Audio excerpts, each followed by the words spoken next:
The TV news reported an incredible event that will go down in history. The previously sent Apollo 11 landed on the moon. The screen showed a close-up of the one-man crew slowly descending to the lunar surface, step by step. These steps marked the beginning of a new era in human history. People have a hero who left the first traces in such an unknown space as space. A man-made robot with artificial intelligence has been announced as the first astronaut to reach the moon. In 1995, towards the end of his life, Einstein announced the long-awaited completion of his theory of the universe. Soon, humanity made a big breakthrough in the field of science. Exactly 1 year later, the United World Assembly announced the 3 laws of robotics to control created artificial intelligence and guide legislation. Gradually, the need for human workers began to disappear, and they were replaced by robots. Sometime later, almost 80% of the population no longer needed work. In 1997, after many major scientific advances, the world economy entered a golden age. The tractor dumped all the garbage into one large pile, which could indicate that someone's home had been here some time ago. Our hero was fond of drawing and did not miss the opportunity to capture everything that caught his attention. And now he was watching the tractor in action, sitting a little away from it and sketching all the details. While drawing, Sam didn't notice how quickly time was passing around him. Suddenly, a large doll-like object flew into the pile of garbage.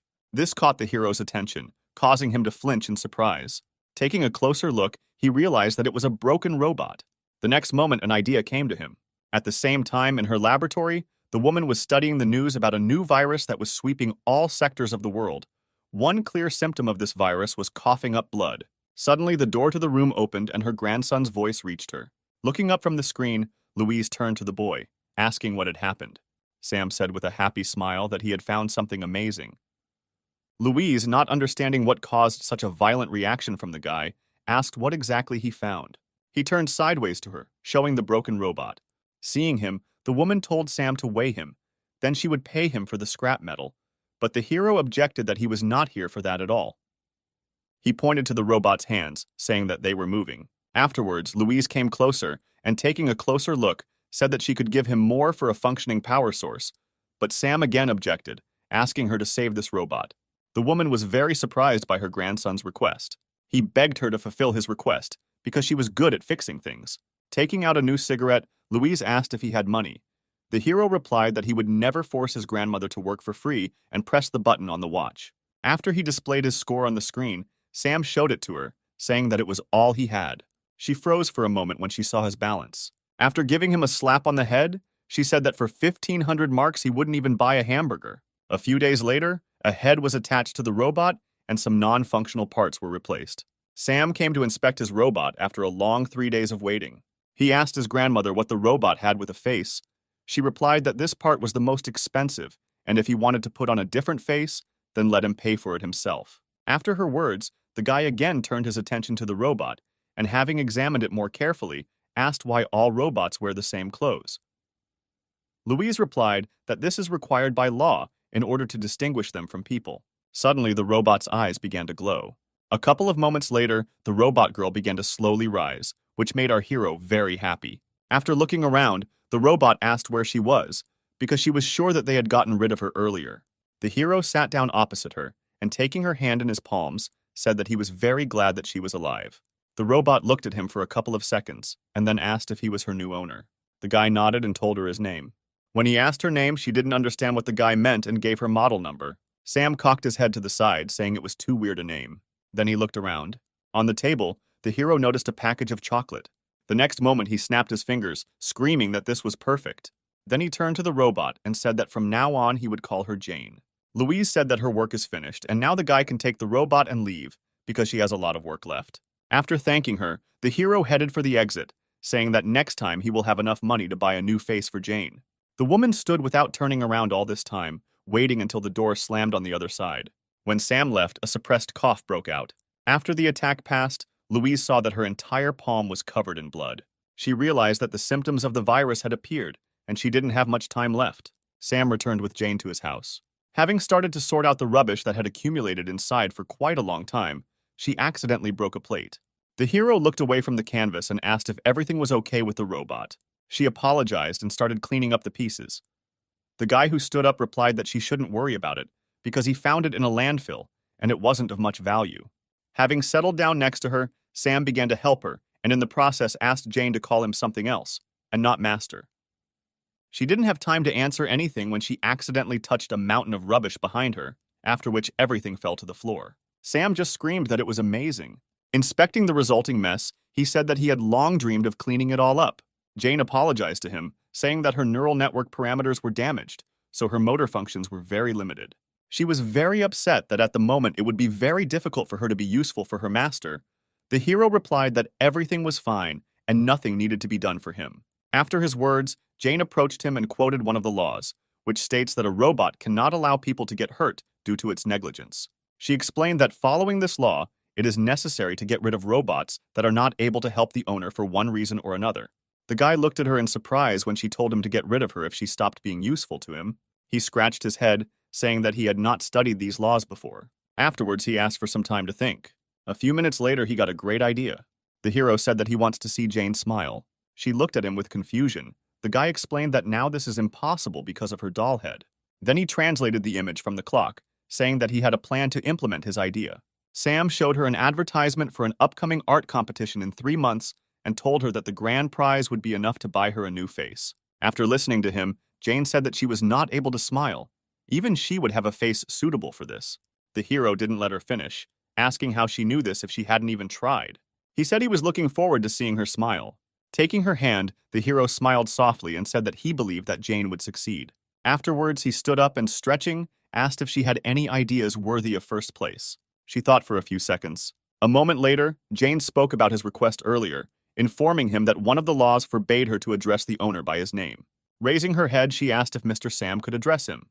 The guy smiled, answering that this option suits him. In the evening, they headed to the landfill together, collecting things that interested the hero. That night, they fell asleep together. The days passed by. Sometimes they visited Louise, helping her with the cleaning. In the evenings, Sam spent his time drawing, trying to draw something worthy of first place. Louise spent these days conducting her research, waiting for the disease to finally get the better of her. On one of these days, her grandson burst into her laboratory with joyful cries. Showing her his award for the competition, he said that he managed to take first place. The woman looked in surprise at the joyful boy. When he asked if he could now buy a new face for Jane, Louise just smiled. A week later, the robot's face was changed from a doll's to a human's. The hero was beside himself with joy. Looking at herself in the mirror, Jane assumed that some kind of mistake had occurred because her eyes and face shape looked strange. But Sam convinced her otherwise. He reminded her of his request earlier and asked her to try to smile. Jane had difficulty controlling her facial expressions and, squeezing out some distant semblance of a smile, asked if this was what the hero meant. The guy didn't know what to answer her and could only stand silently. When she tried a new expression, he admitted that it looked very creepy. A sudden cough behind him caught his attention, and Sam turned to Louise. Seeing that my grandmother sat down on the floor, holding her hand on the table, he asked what happened to her. Sam wanted to touch her, but the woman shouted at him to move away from her. The next moment, she stood up and said that she was just a little tired, so she needed to rest a little, and it was time for Sam to go back. The hero looked at her doubtfully. Afterwards, he went outside with Jane, saying that if she needed anything, she could call him at any time. Having said this, the guy slammed the door. Left alone, Louise slowly walked towards the mirror, struggling with new coughing attacks. She leaned her hand on the mirror, smearing her blood on it. Raising her head, the woman saw that her eyes had already begun to turn red. Walking along the village, Sam shared his worries about the health of Grandma Jane. She walked behind him and practiced her smile. Noticing her upset expression, he said that she did not need to rush and force herself to smile, because smiling is a natural reaction to some event. Jane replied that she did not quite understand what exactly the hero was trying to convey to her. Sam stopped when he heard that she couldn't understand the concept of a smile. He tried to explain everything to her in more detail. After listening to him, Jane asked to get rid of her because she could not obey the only order of her master and was breaking one of the laws. The guy looked at her in surprise when she said that she was just a pile of scrap metal, the existence of which was devoid of any meaning. The hero couldn't listen to it anymore. He shouted at her to shut up. With his head bowed, Sam told her to listen carefully to what he was about to tell her. When the robot heard that despite what the law dictates to them, her owner would never leave her, she was sincerely surprised. Saying this, the hero remembered his painful past. A few years ago, his mother packed her things and wanted to leave. He tried to stop her, but received only another resounding slap in the face. The boy lay with tears in his eyes and watched as his mother turned around and left somewhere forever. That day, he sat outside the door for a very long time, hoping not that she would change her mind and come back. Coming out of the memories, the hero looked into Jane's eyes, saying that he does not abandon his family members. Then he asked her to never say that about herself again. He folded his hands on his chest and added that if he heard again that he needed to get rid of her, he would be very offended. Stunned, Jane stood for several seconds before answering a word. Suddenly, Sam started bleeding from his nose. The robot girl, who did not expect this, watched this in surprise. A second later, she leaned towards her equally surprised master, asking what had happened. But Sam was unable to answer her due to a sudden bout of coughing up blood. He fell to his knees, coughing up blood. A few minutes later, the hero lost consciousness, and the robot girl put him on her back. She activated navigation mode to find the nearest hospital. A couple of seconds later, Jane received the necessary data and immediately headed in the indicated direction. Suddenly, something caught her attention. Wary, she decided to stop. The street ahead was on fire and people turned into monsters and devoured each other. Some tried to escape from the crowd of zombies, but eventually they overtook their victims. One of the men who contacted tried to break into the telephone booth of his victims. Jane turned to the system to find out the details of what was happening around her. She waited for several seconds to connect to the central database. Suddenly, heavy footsteps were heard behind her and Jane turned around. A zombie was approaching them. The robot decided to scan the person in front of it. She walked throughout the body, collecting data. A moment later, it was determined that the creature was no longer human. Jane realized that he and his kind posed a serious threat to her master. The zombie has virtually no traces of human DNA, which gave her a free hand. Jane finished gathering information, closing her eyes. A moment later, her bracelet began to glow. She said that all elements that pose a threat to humans must be eliminated immediately. Surrounding sounds began to reach the unconscious Sam. A couple of seconds later, with great effort, he managed to open his eyes. He wanted to say something, but he couldn't come out with anything other than a wheeze. Having given up these attempts, he paid attention to what was happening around him. The houses were on fire, the street was strewn with dead bodies of people, while others behaved strangely and bit others. Suddenly, there was an explosion somewhere nearby, and the flames ignited with renewed vigor. This attracted the attention of the zombies. They broke away from their victims and headed in the direction where the explosion had been heard a second ago. Louise watched what was happening through the window of her house. The woman put out another half-smoked cigarette. The day she feared most had arrived. Louise pushed aside the desk drawer with the pistol inside. Taking it in her hands, she pointed the trigger to her temple, and the next second a shot rang out. At the same time, Jane was still standing opposite the zombie with Sam on her back. He slowly approached his victim. When Jane was about to get rid of the threat, the hero managed to squeeze out the words that she could not do this and extended his hand to her clenched fist. The guy reminded her of the law prohibiting harming people. Although the words were given to the hero with great difficulty, he was obliged to stop her, because robots that violate the law he mentioned are destroyed. Sam asked Jane to promise him that she would never harm people. All this time, the robot girl looked at him in surprise. A moment later, she threw the guy to the ground. Sam didn't understand what caused Jane's reaction, but the next second she asked him who he was. The hero asked with confusion what she meant. The robot girl explained that she was unable to identify either his voice or his iris. Scanning the guy once again, she was unable to obtain any information about him, after which she announced that she would classify Sam as another dangerous specimen. Jane was sure that the guy lying in front of her was not her master, so she turned around, saying that she had to find him. The amazed Sam looked at his robot, not believing what was happening. He was able to call out to her only when she moved a few meters away from him, but Jane did not pay any attention to him, continuing to look for her master. Suddenly, Sam had another coughing fit. A couple of moments later, he heard footsteps approaching him and looked up to see who it was. The next second, he saw a crowd of zombies approaching him. At the same time, Jane ran further and further down the street in search of the real Sam. She suddenly stopped when she noticed something strange. A couple of meters away from her stood the same robot girl, and the man sitting in front of her asked her for help. She also scanned him to verify his identity, just as Jane had done earlier. A couple of seconds later, the robot girl said that the man was not her master, after which she lost all interest in the man calling out to her.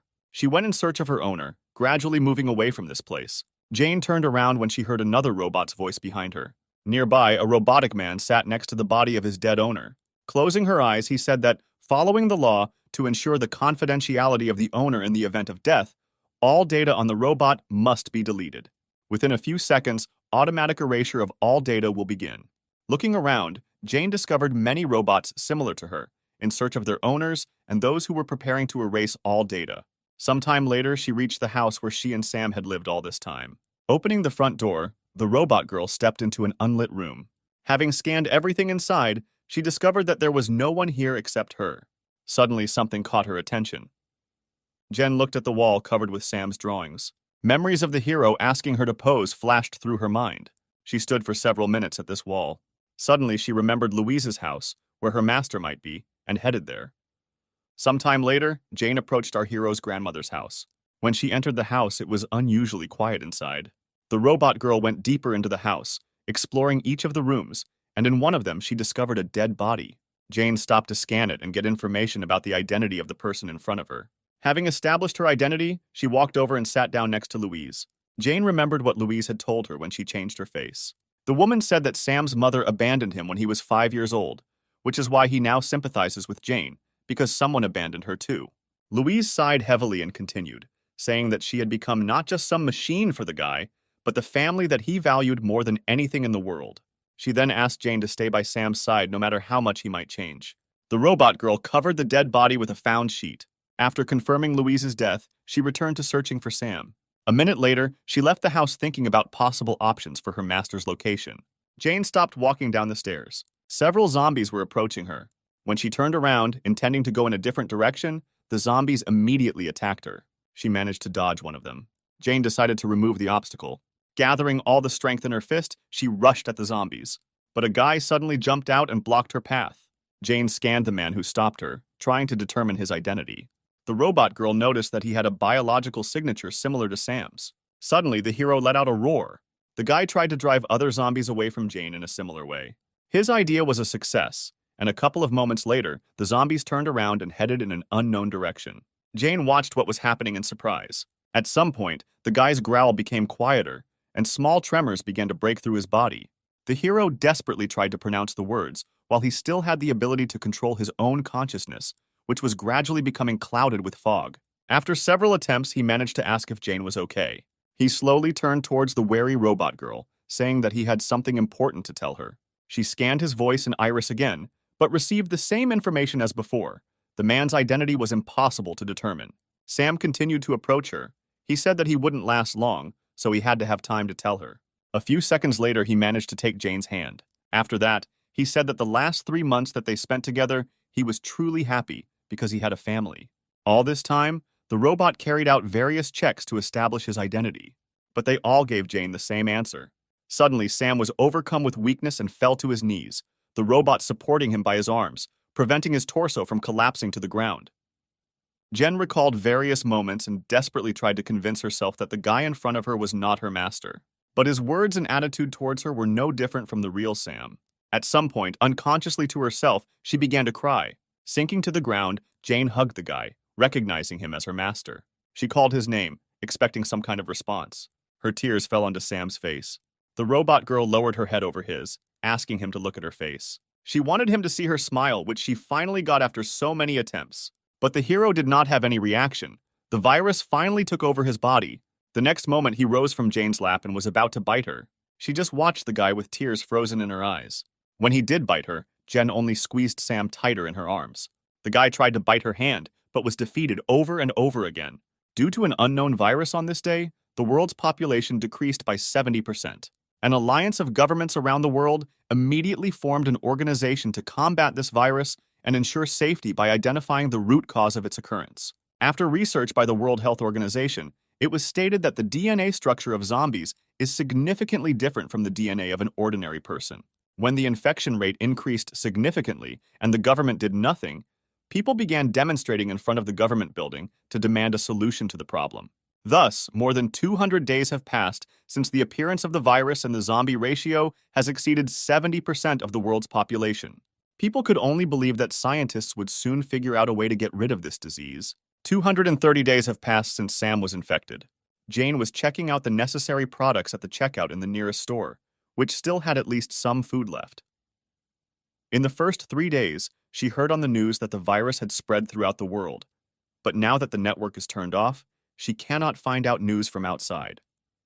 After putting the groceries into a bag, she thanked the former zombie salesman. He only let out an inarticulate wheeze. Jane assumed that other robots ceased functioning after losing their master, or they went somewhere else, continuing the search. In this village of robots, she was the only one left. She was tormented by questions about what the situation was in the outside world, and whether there was a cure for this disease. Suddenly, she heard a scream behind her and turned around. A man she didn't know was running away from zombies. Greg lamented his luck because he was supposed to land on the roof, but the wind picked up at the most inopportune moment. Suddenly, he tripped over the parachute ropes on his back and fell. The zombie decided to take advantage of this opportunity and rushed at his victim. Greg had already prepared himself for the fact that he was about to be bitten and closed his eyes. But when no pain followed after a few seconds of waiting, he opened his eyes, not understanding what had happened. Turning around, he saw that someone was blocking the zombie's path, protecting him. The stranger who saved him took his place, becoming the new victim of a zombie who was about to bite her. The man watched this in horror. He should not have allowed this situation to happen. His mission was a failure before it even began, because the only survivor in this sector would turn into another zombie after some time. Unexpectedly for Greg, the girl turned around and asked if he was okay. Getting up from the ground, he replied that now was not the right time to take care of others. Before it was too late, she should let him examine the bite site to prevent the spread of the virus. Before he could finish speaking, a dozen more zombies approached them. Greg knew they weren't in a winning situation right now. Jane suddenly approached him, having previously apologized for disturbing him. The next moment, she took the man in her arms, holding him as if he weighed almost nothing. Jane rushed past all the zombies surrounding them at lightning speed. Only then did Greg notice her clothes and appearance. He made a mistake at the very beginning, mistaking a domestic robot for a human. In this way, she ran through several streets. Stopping in a safe place, she asked if the man was injured, but he asked to be lowered to the ground. She complied with his request. Greg turned away for a couple of seconds, struggling with embarrassment from the fact that the girl, albeit a robot, was carrying him in her arms. Afterwards, he told her that he was a member of the UN, a junior officer. Jane replied that she was pleased to meet him and also introduced herself. Greg said that they spotted a survivor in the sector from satellite imagery, and that's why he was sent here to help him, and then asked if she knew anything about it. Jane apologized and replied that she did not understand his question. From what he had seen earlier, there were quite a lot of people around. The robot girl began asking a lot of clarifying questions, making the man regret the question he asked earlier. He stopped her, asking her to just take him to her master. When Jane agreed to his request, Greg breathed a sigh of relief. He knew that robots could not recognize zombies as their master. Greg assumed that since this robot was still here, then there was only one person left who was not infected. The man was watching Jane carefully when she suddenly smiled. Greg stopped and asked in surprise if he thought she had just smiled. Jane turned around and answered him with a smile that she was happy now, because 230 days had passed since the guest appeared here. Greg looked at her in bewilderment. He was sure that robots could not smile, much less experience any emotions. A few minutes later, they arrived at Sam's house. Going inside, Jane informed her master that she had returned, after which she walked towards the guy sitting by the canvas, leading Greg behind her. When the man spoke, the hero reacted to the stranger's appearance and turned in their direction. Seeing his face, Greg took a step back in horror. At the same moment, Sam rushed at him. Jane grabbed the guy by the torso, preventing him from attacking the man. She said that this man came here to help them, but the guy did not react to her words, trying to escape from her grip. Greg grabbed the weapon, pointing it at Sam. The man did not understand what this robot was doing. He asked if her original plan was to lure him here and make him zombie food. Jane replied that she understood why he thought this way and asked him to calm down and listen to her. But Greg was not going to listen to her any further and interrupted and said that he would kill this zombie. After his words, Sam's gaze changed. Jane asked that they listen to her first and said that her master would not do anything bad to Greg. Sam understands what she is saying. The man objected that this could not be true. The robot girl reminded him of one of the laws, which clearly states that robots cannot lie to people in any situation. Afterwards, she slowly let the guy go, saying that he would no longer attack. The man watched in surprise as Sam actually stopped trying to attack and just stood there while small tremors ran through his body. A moment later, the guy looked at the man calmly. Confused, Greg hesitantly lowered the gun. A few hours later, the sky began to take on the pink hues of sunset. Happy Jane was setting the table. Greg felt awkward having dinner with the zombie sitting opposite him, who was watching the man with interest. At one point, he turned to Jane, saying that he had never seen a zombie understand someone's words before. He asked if she used any means on the guy, or if she was using some special frequency that only zombies could understand. Jane replied that Sam used to bite her whenever possible. He also could not eat normal food and constantly threw everything around, making a mess. She was reassured by the fact that those infected did not die or become weaker, even if they did not eat. But one day she noticed something strange. Her master began to eat living creatures like rats. Because of his illness, he became more violent, and Jane did not know how to care for him in this condition. But after 3 months, the violent actions decreased, and he gradually began to understand her words. Now Sam can understand simple communication. Stretching out her hands to him, she said that at the moment, she herself did not know why her master's condition was gradually improving. Hugging him, Jane said that she believed that this virus could be destroyed and the affected people healed. Greg listened in amazement to the robot girl's story. She was silent for a couple of seconds, after which she looked up at him, in which some hope was read. This was the first time the man had heard of someone believing that this was just a disease from which one could be cured. He tried to understand the reason why this robot perceives zombies as people. Suddenly, she asked if she could ask Greg one question. Having received his approving nod, Jane asked what the situation was in the outside world. The man replied that the situation outside has not changed much. The number of zombies is constantly increasing. Although scientists are conducting an in-depth study of the virus, they have not been able to make any progress in anything. He said that the government is inactive, and now everyone understands that they are in a hopeless situation, and such a thing as hope has long left them. Jane listened to his story in horror. After a short pause, Greg continued, saying that this was exactly the situation a month ago. But now everything is different. The government has finally presented a plan that can help solve the current situation. Rising from the table, the man said that he couldn't share much at the moment. The only thing he was sure of and what he could promise her was that within 6 months, they would be able to deal with the virus and put an end to it all. He then sat down next to Sam, saying that he was a special case. The man was not sure whether the boy could be healed, but if Jane sent him to a medical laboratory, then there she would definitely be able to get a definite answer. Opening the front door, he promised that as soon as he returned, he would send a rescue team here, so they would only have to wait a little. After his words, Jane bowed, thanking him for his help. When Greg got outside, it was already deep night. Taking out the photo, he was disappointed that there was no survivor here after all. And the one spotted from the satellite turned out to be an ordinary household robot capable of smiling. The current situation might even seem funny to him if it weren't so serious. The call he received distracted him from his thoughts. When Greg answered the call, he was asked to report on the situation. He said that as a result of searches in this sector, no survivors were found.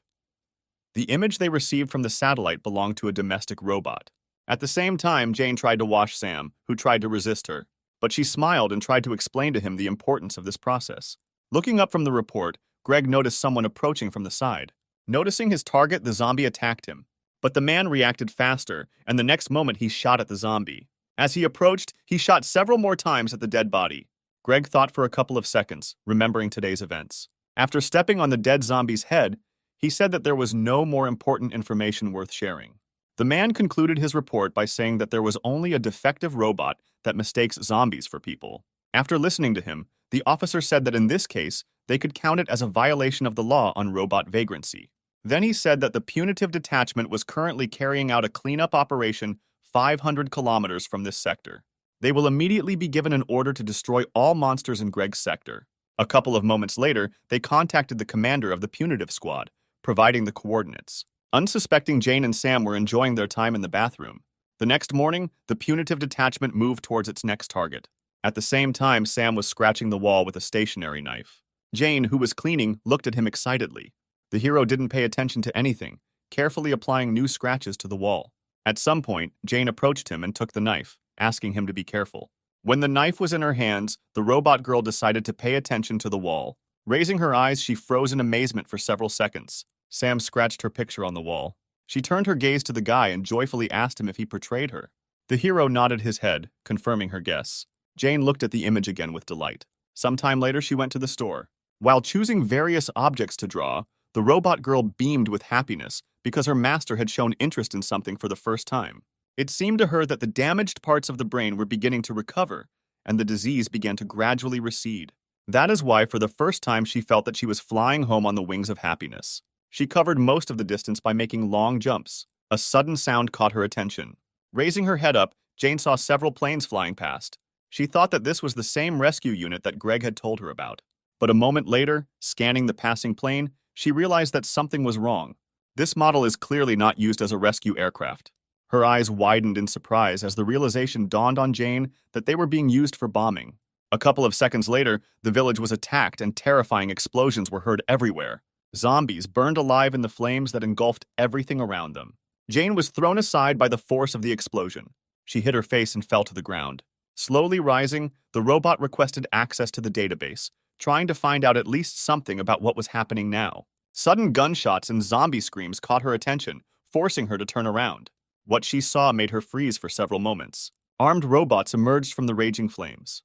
Jane recognized the model immediately. These robots have been manufactured for 12 years for the most dangerous military operations. She didn't understand why military robots were sent here, because there were only sick people here. Suddenly, they opened fire. The robots got rid of the zombies without any delay. Jane was confused, because earlier she had been informed about the arrival of a rescue squad, but not a punitive one. She began to analyze all the data she had received since Greg arrived with them. His words about salvation turned out to be a lie. Jane also remembered that the man was collecting information about possible survivors here. She realized what exactly it was. That same countermeasure in relation to solving the problem with the virus. Greg meant by this the complete destruction of the source of infection. Jane realized that her master was in danger. A couple of minutes later, she was approaching their house. Noticing the broken door, her excitement intensified. A moment later, she noticed someone else's footprints left at the front door. Jane ran into the house, hoping Sam wasn't hurt. However, as soon as she was inside, she saw a military robot with a pistol in his hands. Looking at Sam standing against the wall, Jane was convinced that he was alive and unharmed. Then she turned her gaze to the military robot. It was obvious that she had no chance of winning if she went into battle with him. But even realizing this, Jane was obliged to protect her master. The robot girl attacked the enemy, striking him in the head. At the very last moment, the military robot reacted and grabbed her wrist. For a couple of seconds, Jane was grabbed and hung in the air. It took the military robot a couple of moments to identify the model of the robot that attacked him, after which he said that, following the laws, the robotic home must be eliminated. A moment later, the robot attacked Jane, intending to destroy her.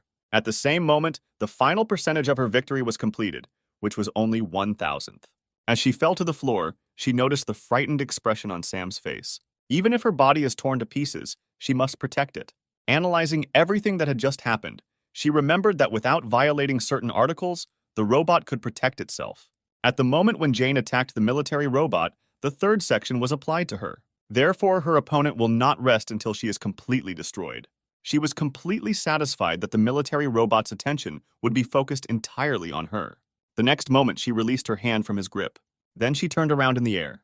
Jane strove towards Sam, who was standing opposite the window. When she finally caught up with him, the military robot aimed his weapon at them. But Jane managed to jump through the window with her master, avoiding the bullets. Despite her successful escape, she had suffered severe damage to her chest and energy core a few minutes earlier. If Jane does not receive repairs in the next 8 hours, her functions will stop. But even realizing this, the robot girl was ready to sacrifice everything to help Sam escape. At the same time, the punitive detachment was finishing the bombardment of this sector. The man sitting in the cockpit received information about how their mission was progressing. Suddenly, he received a message that an object was moving at high speed towards the outside of the sector, after which an image was displayed in which Greg recognized the already familiar defective robot. When he was informed that 10 military robots would be sent in pursuit, he said that it was not worth wasting his time on it. Greg intended to deal with this robot himself. A couple of moments later, 2 planes caught up with Jane and Sam. Hearing a noise approaching, she turned around. At the same moment, Greg gave the order to attack her. His order was immediately carried out. Jane was unable to avoid this attack and suffered another injury to her back. She fell to the ground along with her master. Hearing footsteps approaching from behind, Jane turned around. The robot girl was surprised when she again saw the person who had deceived her earlier. Greg, who was standing, told the military robot that they must destroy all the zombies and eliminate objects that interfere with this. Hearing this, Jane looked at him displeased. She already understood that the plan regarding the virus that he told her then was to destroy all those infected. But she did not give up trying to convince the man that the disease could still be cured, judging by the improving condition of its owner.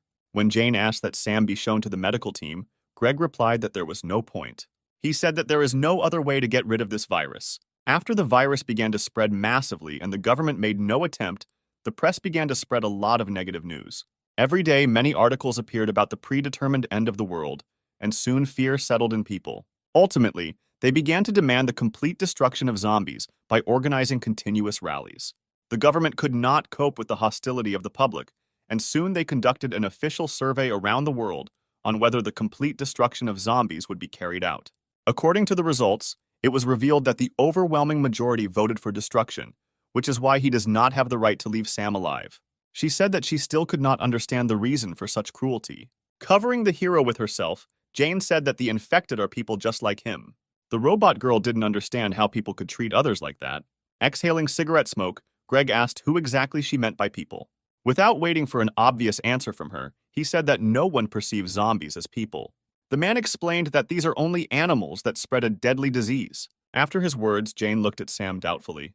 Greg said that she should know about this better than them, because she is a robot. She looked at her master for a few seconds before answering that she really couldn't recognize Sam as a person.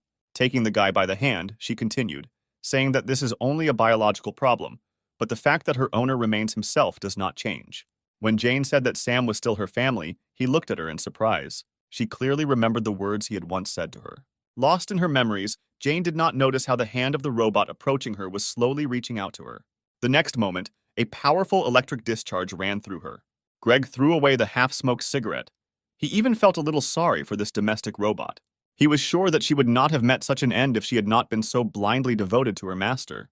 It was just a false emotion that was put into her. Afterwards, he ordered the robots to continue the further operation. Having given instructions, the man turned around, heading towards his plane. The remaining military robot threw Jane's immobilized body aside and stood in front of Sam, pistol in hand. He aimed the weapon at the guy's head, intending to get rid of him. But he began to try to say something. The hero reached out to Jane, who was lying a couple of steps away from him. But she did not show any signs of life. At the same time, Jane's mind flashed back to Layla telling her to remain family to Sam, no matter how much he would change in the future. She expected that they would face many difficulties in the future. That is why Layla gave her a special power with which Jane had to protect Sam. A few moments later, the robot girl received a notification that the update download was complete. After that, her body rose up and she was engulfed in a golden glow. This caught the attention of Greg, who had already decided that he was done with her. He barely had time to turn around when half the body of a military robot appeared at his feet. Jane managed to deal with the robot that attacked her in the blink of an eye. The stunned man stood there, trying to comprehend what exactly had just happened. The robot girl decided for herself that from now on, anyone who poses a threat to her master must be destroyed.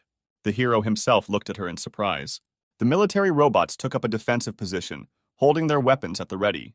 Jane came to Sam's defense. Greg didn't understand how this was even possible, because just a minute ago she had been taken out of action. Looking at the robot lying in front of him, many questions appeared in his head one after another. Meanwhile, Jane unfastened one of the buttons on her suit. After the mechanism was activated, a protective dome surrounded the guy. When Sam began to panic, not understanding what had happened, she explained that this dome was intended to protect him, and he just needed to wait a little while she dealt with the enemies. Greg ordered the military robots to destroy Jane as quickly as possible, but not even a couple of seconds had passed before their heads were blown off. The shocked man did not even have time to understand what happened. Turning around, he saw Jane standing with the head of one of the military robots in her hand. He was amazed at her speed. Coming to his senses, he asked how this was possible. He couldn't understand how an ordinary robot got so many fighting skills. But she ignored his question, turning in the opposite direction. Then she ran in an unknown direction. According to the data that Jane received, it was established that there were several more squads of military zombies in the center. They have already destroyed almost half of the infected, and they have enough chances to become a threat to its owner. Jane was determined to incapacitate each of them. At some point, the military robot sensed someone approaching from behind and turned around. Jane blew off the head of one of them before the robots had time to react and began to attack her.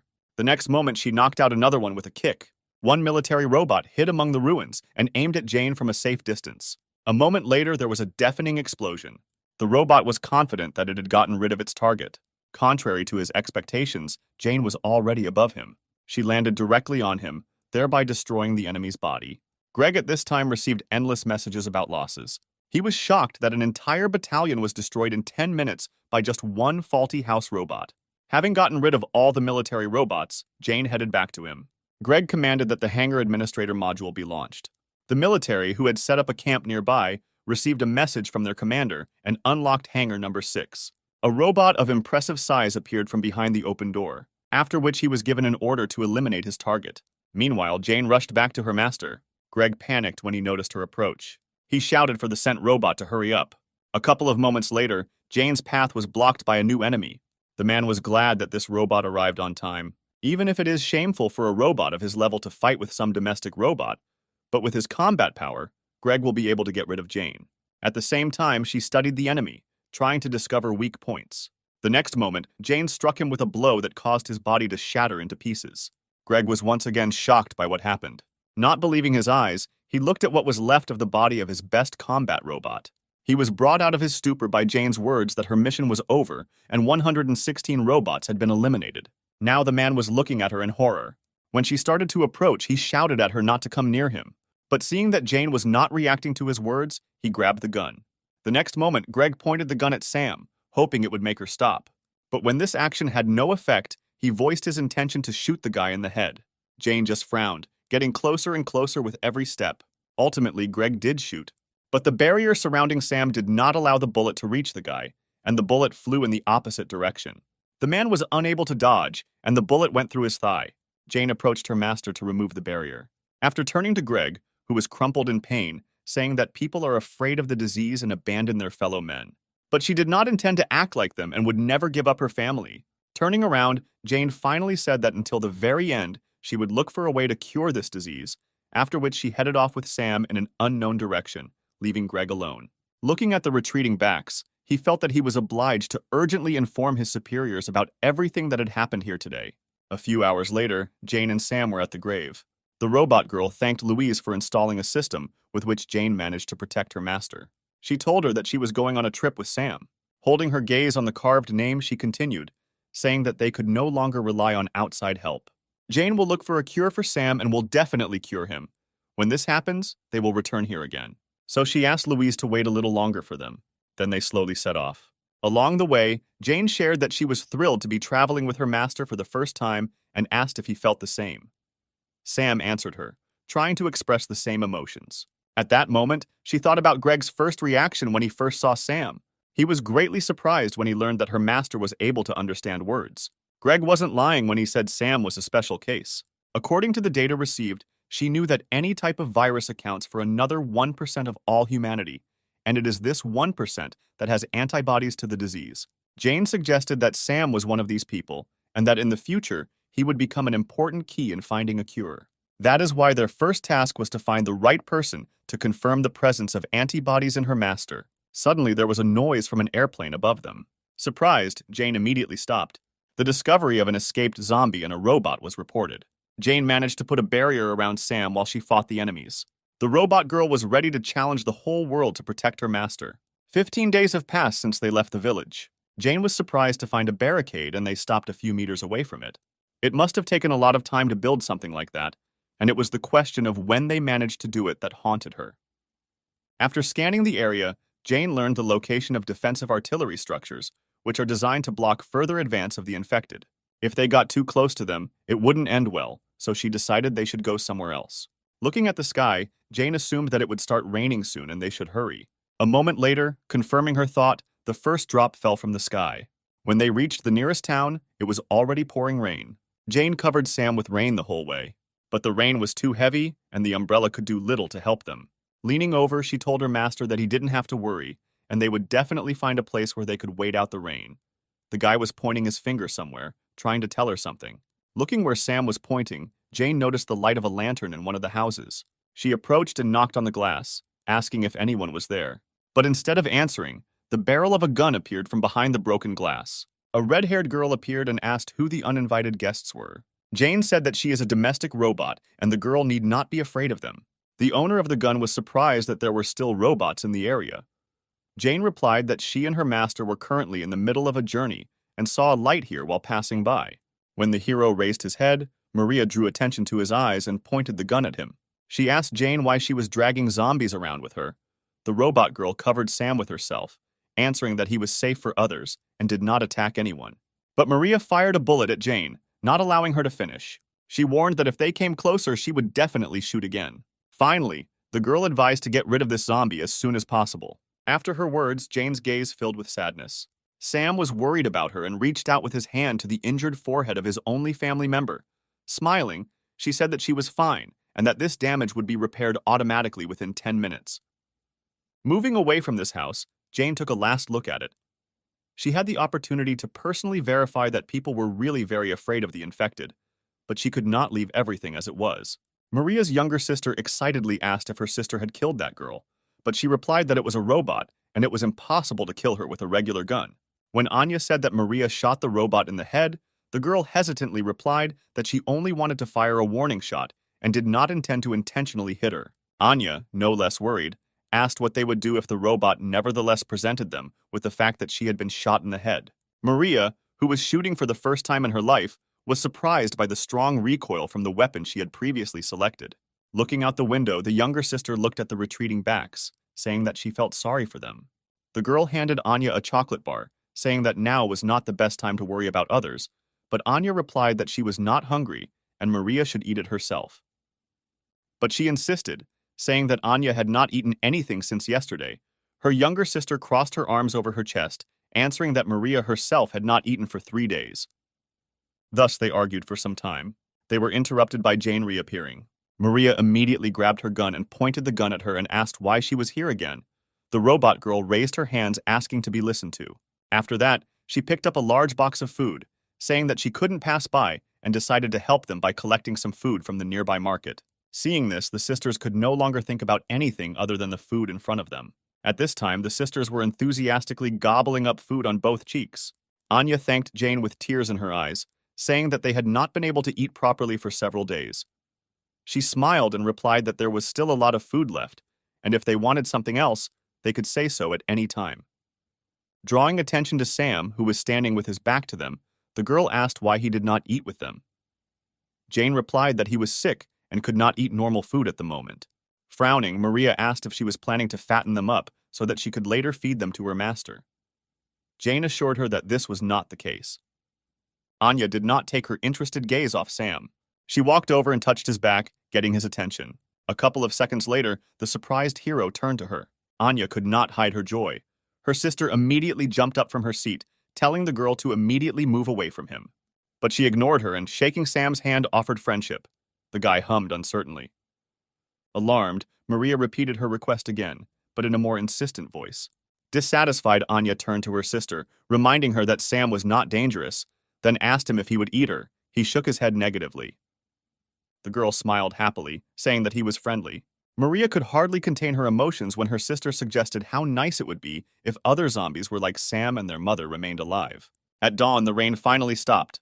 The zombies were still wandering around aimlessly. For the first time in a long time, Anya was able to sleep peacefully without nightmares. Maria patted her sister on the head and thanked Jane for her help. Smiling, she replied that she was also grateful to them, because it was the first time that her master looked like his former self. Removing her hand from Anya's hair, the girl asked Jane and Sam to leave them as soon as possible, causing the surprise of her guest.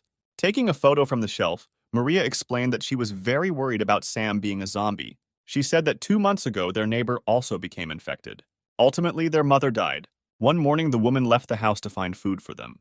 But not even a couple of minutes had passed before zombies surrounded her and ate her alive. Maria watched this with tears in her eyes. She could not even go out to help her mother. Clutching the photo to herself, the girl said that Anya was sleeping at that time and did not see that tragic scene.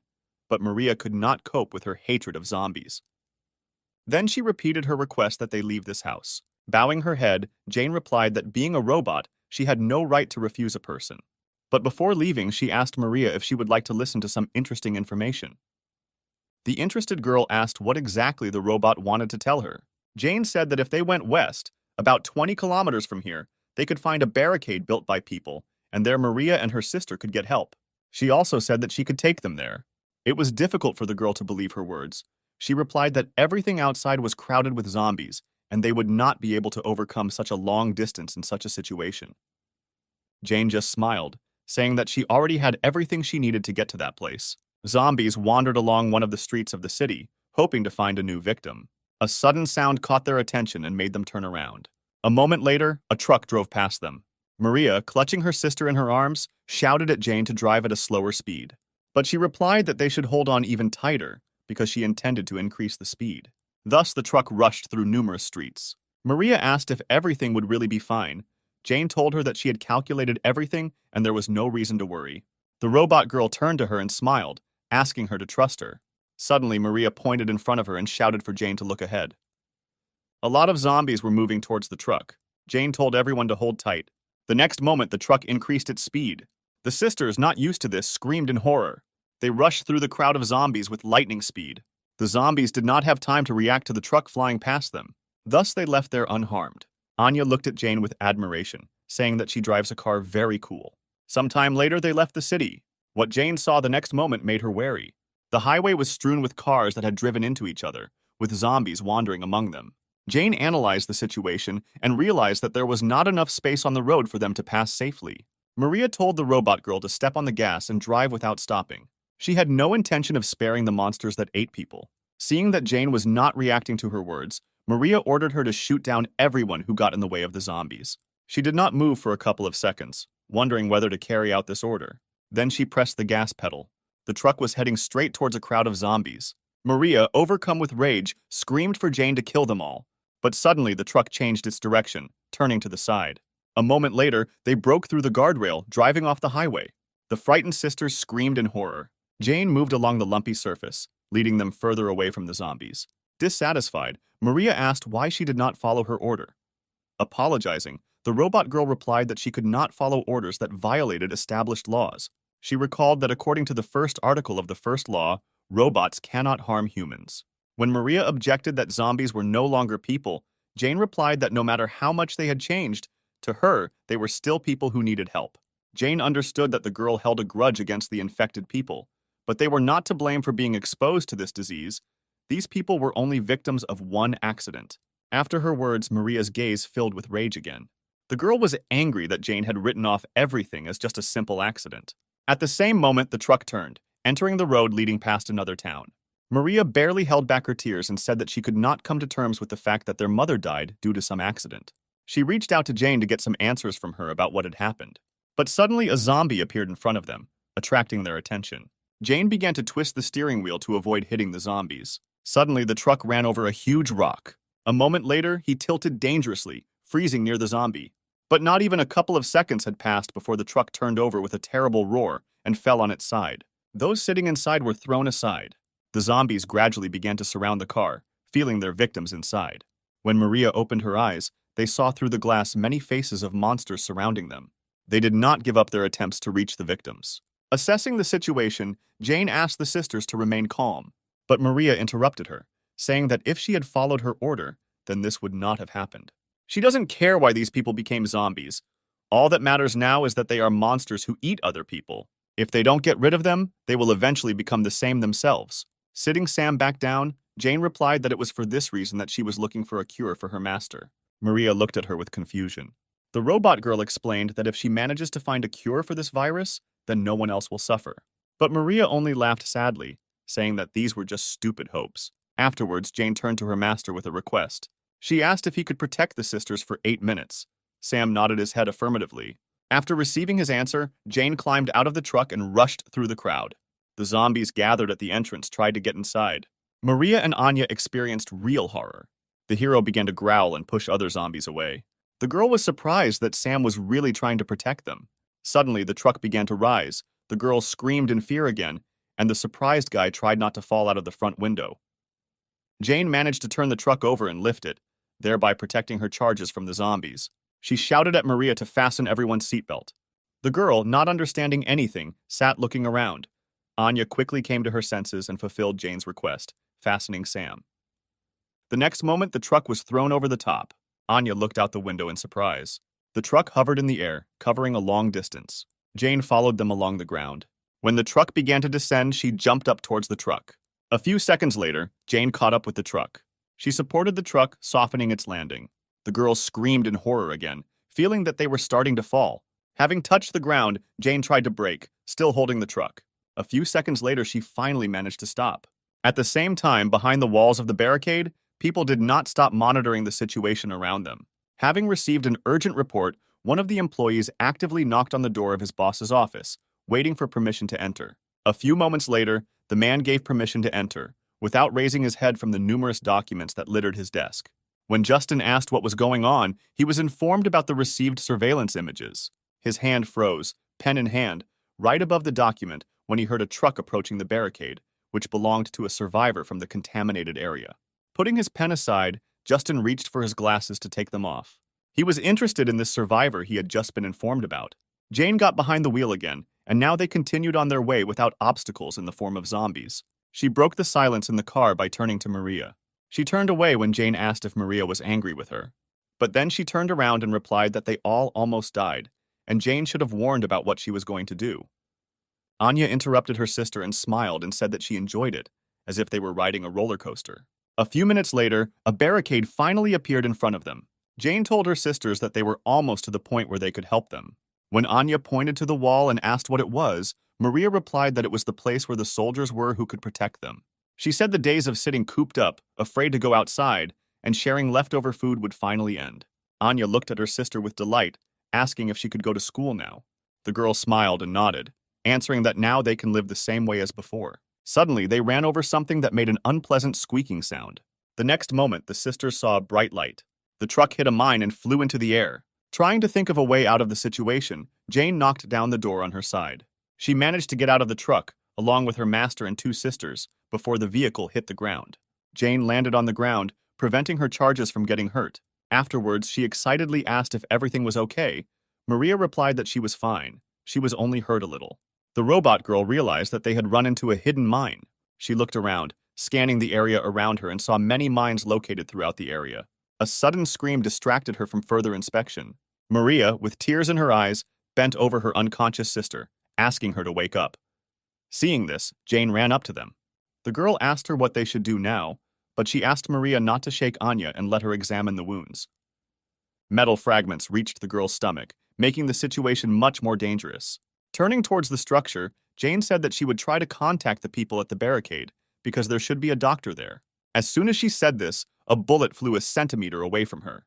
After that, they were told through loudspeakers that they should all leave. If they dared to come closer, fire would be opened. Hearing this, Jane stood up, shielding her master and the girls. She asked not to shoot, because these people were survivors, and one of them needed the help of a doctor.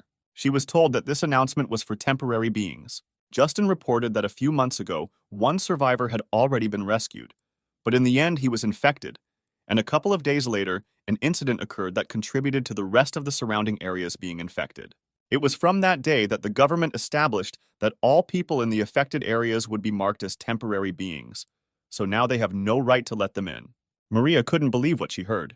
She didn't want to believe that they had come such a long way in vain, risking their lives. She was filled with resentment, anger, and despair. Suddenly, she screamed for them to be let in, because it was too inhumane to do this to them. Observing this, Justin forbade calling anyone from the infected area survivors and treating them the same way they treat zombies. If they approached, it was ordered to open fire immediately. Suddenly, he was informed that a large number of zombies were approaching the barricade. Zombies flocked to the sound of an exploding mine that attracted them. It was established that they came from neighboring sectors. Justin immediately ordered everyone to take up fighting positions and be ready to fight. At the same time, Sam and Jane turned towards the approaching zombies. What was happening was completely beyond Jane's calculations. She could not believe that the soldiers would really leave them like that. Having regained her composure, she turned to Maria, saying that they needed to get out of here as soon as possible. In a quiet voice, the girl asked what would happen after they escaped from here. She had no idea where to go when zombies were roaming everywhere, and those who could help them refused to do so. Jane tried to calm her down, but the girl interrupted her, saying that everything they do is useless and they will all die in the end. The robot girl decided to bring her to her senses, reminding her of Anya's condition. If she does not receive help in time, she will definitely die. Hearing her name, the girl turned her head towards Jane, who was speaking. The zombie got dangerously close to her, but she did not notice this, expecting at least some reaction from Maria to her words. When two more zombies appeared behind her, Sam ran up to Jane, pushing them back. The robot girl shouted to Maria that she and her master would detain the zombies, so she should take her sister and run. Anya's eyes gradually lost their shine, but she looked at only one point. Suddenly, she asked her sister to turn around and look ahead. Maria hesitantly turned her head, looking where her sister was looking. The next moment, she froze in shock. Among the crowd of zombies, the girl saw her mother. Maria could not believe that in front of her was really her mother, who died before her eyes on that ill-fated day. The sisters froze, looking only at the figure approaching them. Suddenly, Anya smiled, saying that their mother had finally returned to pick them up. Overjoyed, the girl slowly rose to her feet. Maria came to her senses only when her sister headed towards the zombies. She screamed, trying to stop her, but Anya did not hear her and slowly walked into the deadly arms of her mother. She was really happy to see her mother, whom she had missed so much all this time. The girl did not see her as a threat until recently, even when the woman bared her sharpened teeth, leaning towards her neck. Maria screamed with all her might for her sister to leave there, realizing the danger looming over her. But it was too late, because the next moment their mother's teeth closed on Anya's neck, digging deep into her body. Seeing this, Maria, overcome with horror, jumped up from her seat and ran to her sister. At this moment, Jane turned her attention away from the zombie, looking back towards her sisters. She saw several more zombies approaching Anna. Jane immediately rushed to the girl's aid. A couple of seconds later, she was already holding back the pressure of the infected, who were attracted by the smell of blood, while Maria approached her sister. Kneeling down next to her mother, the girl tried to pull her away from Anya. She hoped that the woman would hear her words and stop. The girl tried to explain to her that now her own daughter was in front of her. But seeing that there was no reaction to her words, Maria broke into a scream and, with tears in her eyes, begged her to stop. But her mother only began to bite into Anya's neck more furiously. At that moment, the girl realized that by trying to reach her mother, she was only wasting time. Maria reached for the gun, which was not far from her. After that, she pointed the weapon at the woman's head. The girl screamed with tears in her eyes for you to go away. Other zombies were once again defeated in their attempts to reach their victims. Jane and Sam couldn't let them get to Anya and Maria. Suddenly, she heard Maria's screams. Turning around, Jane found a terrible scene. She saw Maria pointing a gun at her own mother, threatening to shoot if she didn't leave. At the same time, Justin was informed about the successful preparations for the attack. A couple of moments later, one of the girls told him that everyone was only waiting for his order. Justin watched what was happening and said that they needed to wait a little longer. He was interested in how the current situation would end. Maria's attention was attracted by Anya, who said that their mother had finally returned. But she replied that now it was not their mother, but a monster devouring people. Anya did not hear her sister's words, saying that she no longer hoped to ever see her again. Maria listened to her sister in bewilderment. When Anya turned to her sister, one of her eyes changed color to red, and red marks were spreading across her body. The girl seemed surprised to hear Anya say that despite everything, their mother was not a monster. She remembered Jane's words that all those infected were only victims of the current situation. Then Maria herself answered her that if they did not get rid of the zombies, they themselves would die. But Jane, no matter what, did not intend to give up trying to find a cure. Having rethought everything that had happened, the girl could not hold back her tears. She threw the weapon aside. After that, the girl called Jane and Sam. When the robot girl holding back the zombies turned around, Maria asked if she still intended to continue searching for a cure if Jane managed to find one. Then the girl asked to cure her family one day. Then she knelt down and hugged her sister and mother. Jane looked at this picture with sadness. A moment later, she promised that she would definitely heal them. Maria just looked at her gratefully and nodded. By this point, the virus had completely seized control of Anya's body. The girl reached for her sister's neck, intending to bite her.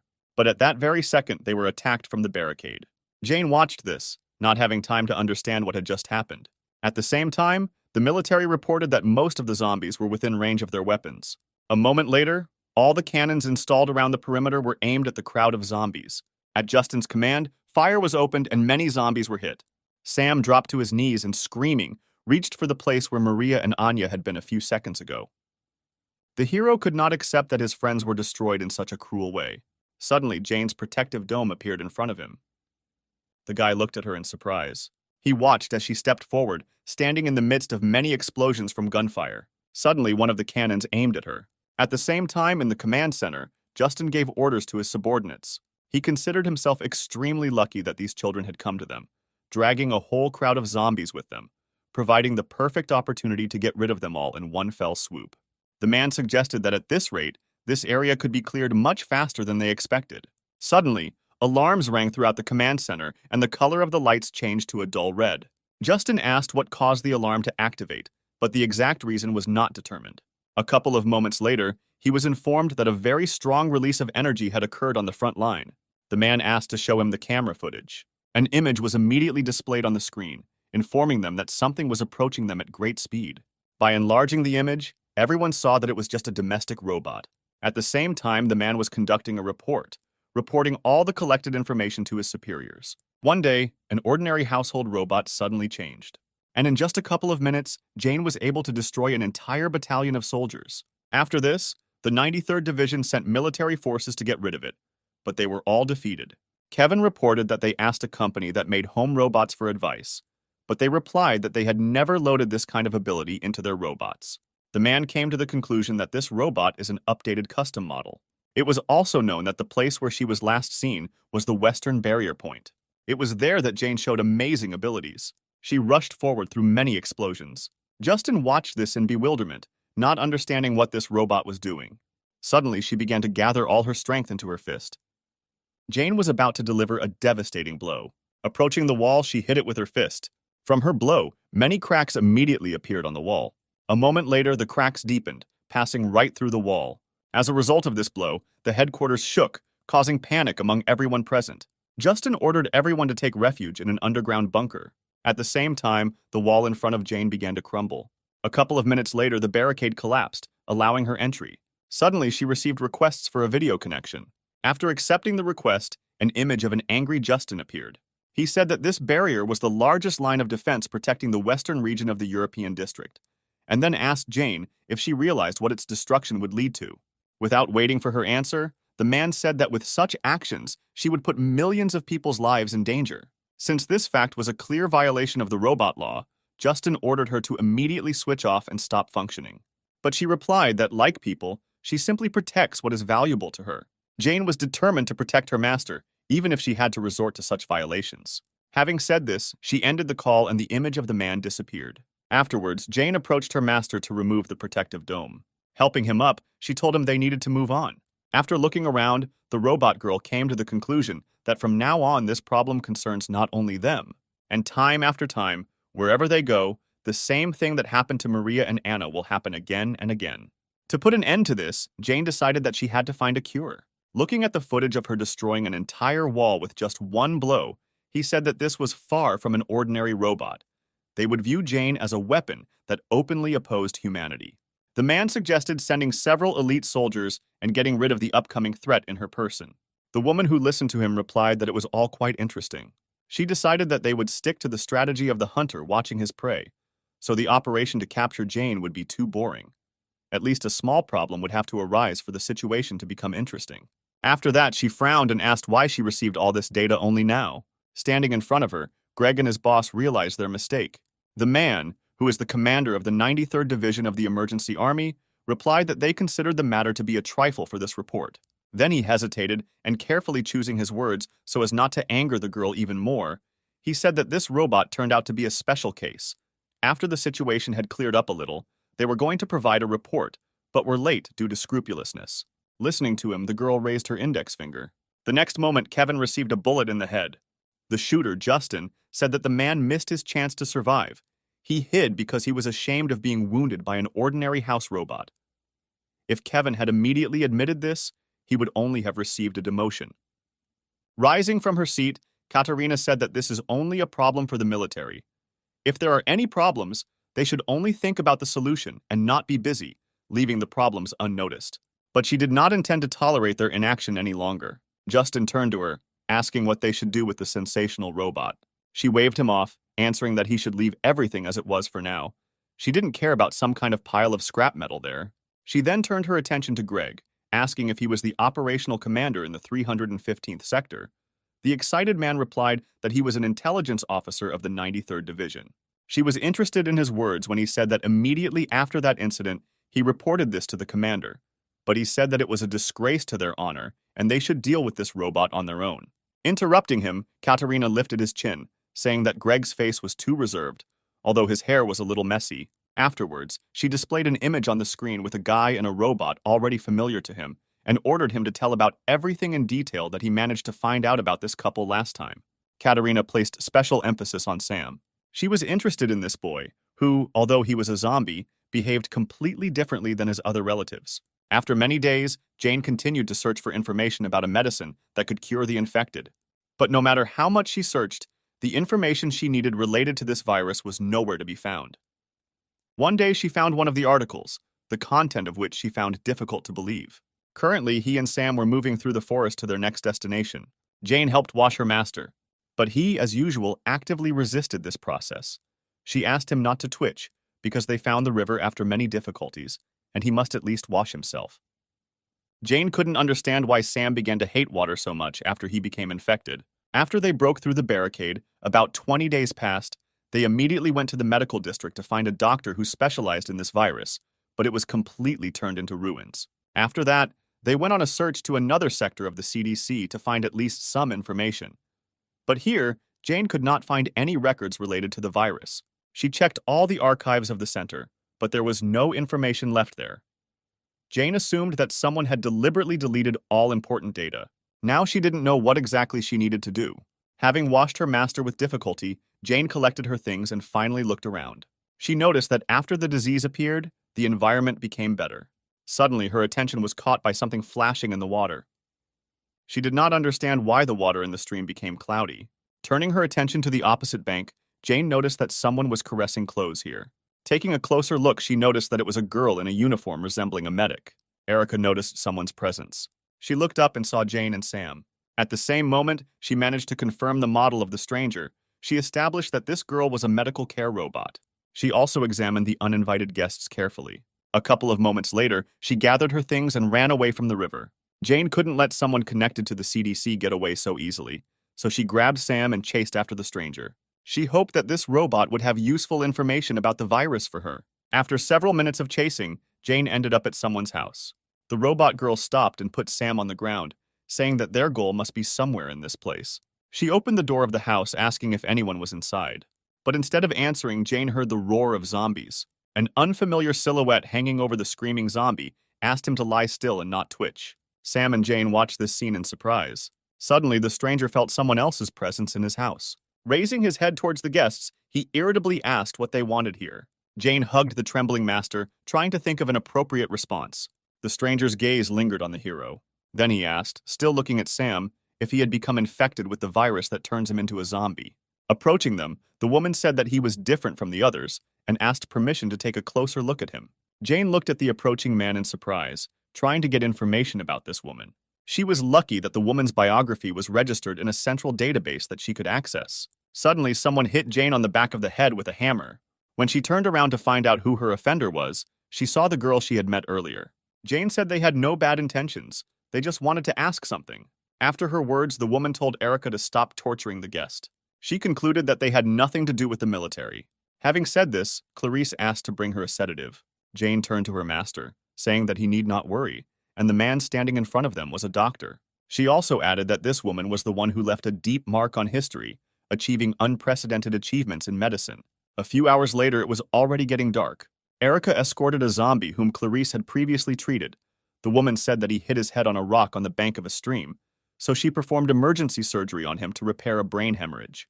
The woman complained that due to the lack of antibiotics, she could not perform full-fledged operations, but since he was infected with a virus, he would survive without any medications. Taking a break from her story, Clarice again asked Jane why they had come to her. The robot girl replied that she was a house robot, and behind her was her master. She was glad that she happened to run into Clarice. The woman was surprised when the guest said her full name and previous position. When she asked in surprise how Jane knew her, she replied that she had found the information she needed in the central database. A few moments later, she brought up the image and read that Clarice had previously developed several vaccines for 10 infectious diseases as an expert in epidemiography and bacteriology. After which she hid the image and admitted that she did not even expect to meet the president of the medical association in such a place. The woman said doomedly that the robot's facial recognition system was still terrifying, even though her current image was very different from her previous one. After which she turned to Jane, suggesting that she had a lot of questions. Taking the liberty, she voiced the question that Jane thinks about most often, namely, why Sam manages to think straight and whether there is a way to recover from the virus. The robot girl looked at Clarice enthusiastically and confirmed her guess, saying that she was indeed looking for a cure. Jane shared the assumption that her owner has antibodies to the virus, and if Clarice can study it, then more accurate information about this can be found out. After listening to her, the woman scratched her head thoughtfully. Afterwards, she said that Jane should just give up because there is no way to cure this virus. The woman explained that this virus is not a disease. Jane was surprised to hear something like that and asked what it was. Clarice exhaled heavily. The robot girl said that they had come a long way here and asked the woman to tell everything she knew. At the same time, Katerina was drinking tea on board her ship. She praised the aroma of the tea, saying it suited her perfectly. Greg, who became her secretary, hesitantly turned to Katerina. He said that 2 days had already passed since she took the command ship for a sortie and recalled that Kevin asked her to tell him their destination from time to time. When the girl asked what the point of their appointment was if they couldn't enjoy a cup of tea without looking back, Greg asked what they would do if she was reprimanded. Katerina exhaled tiredly and said that he was saying very strange things after she saved Greg from being shot.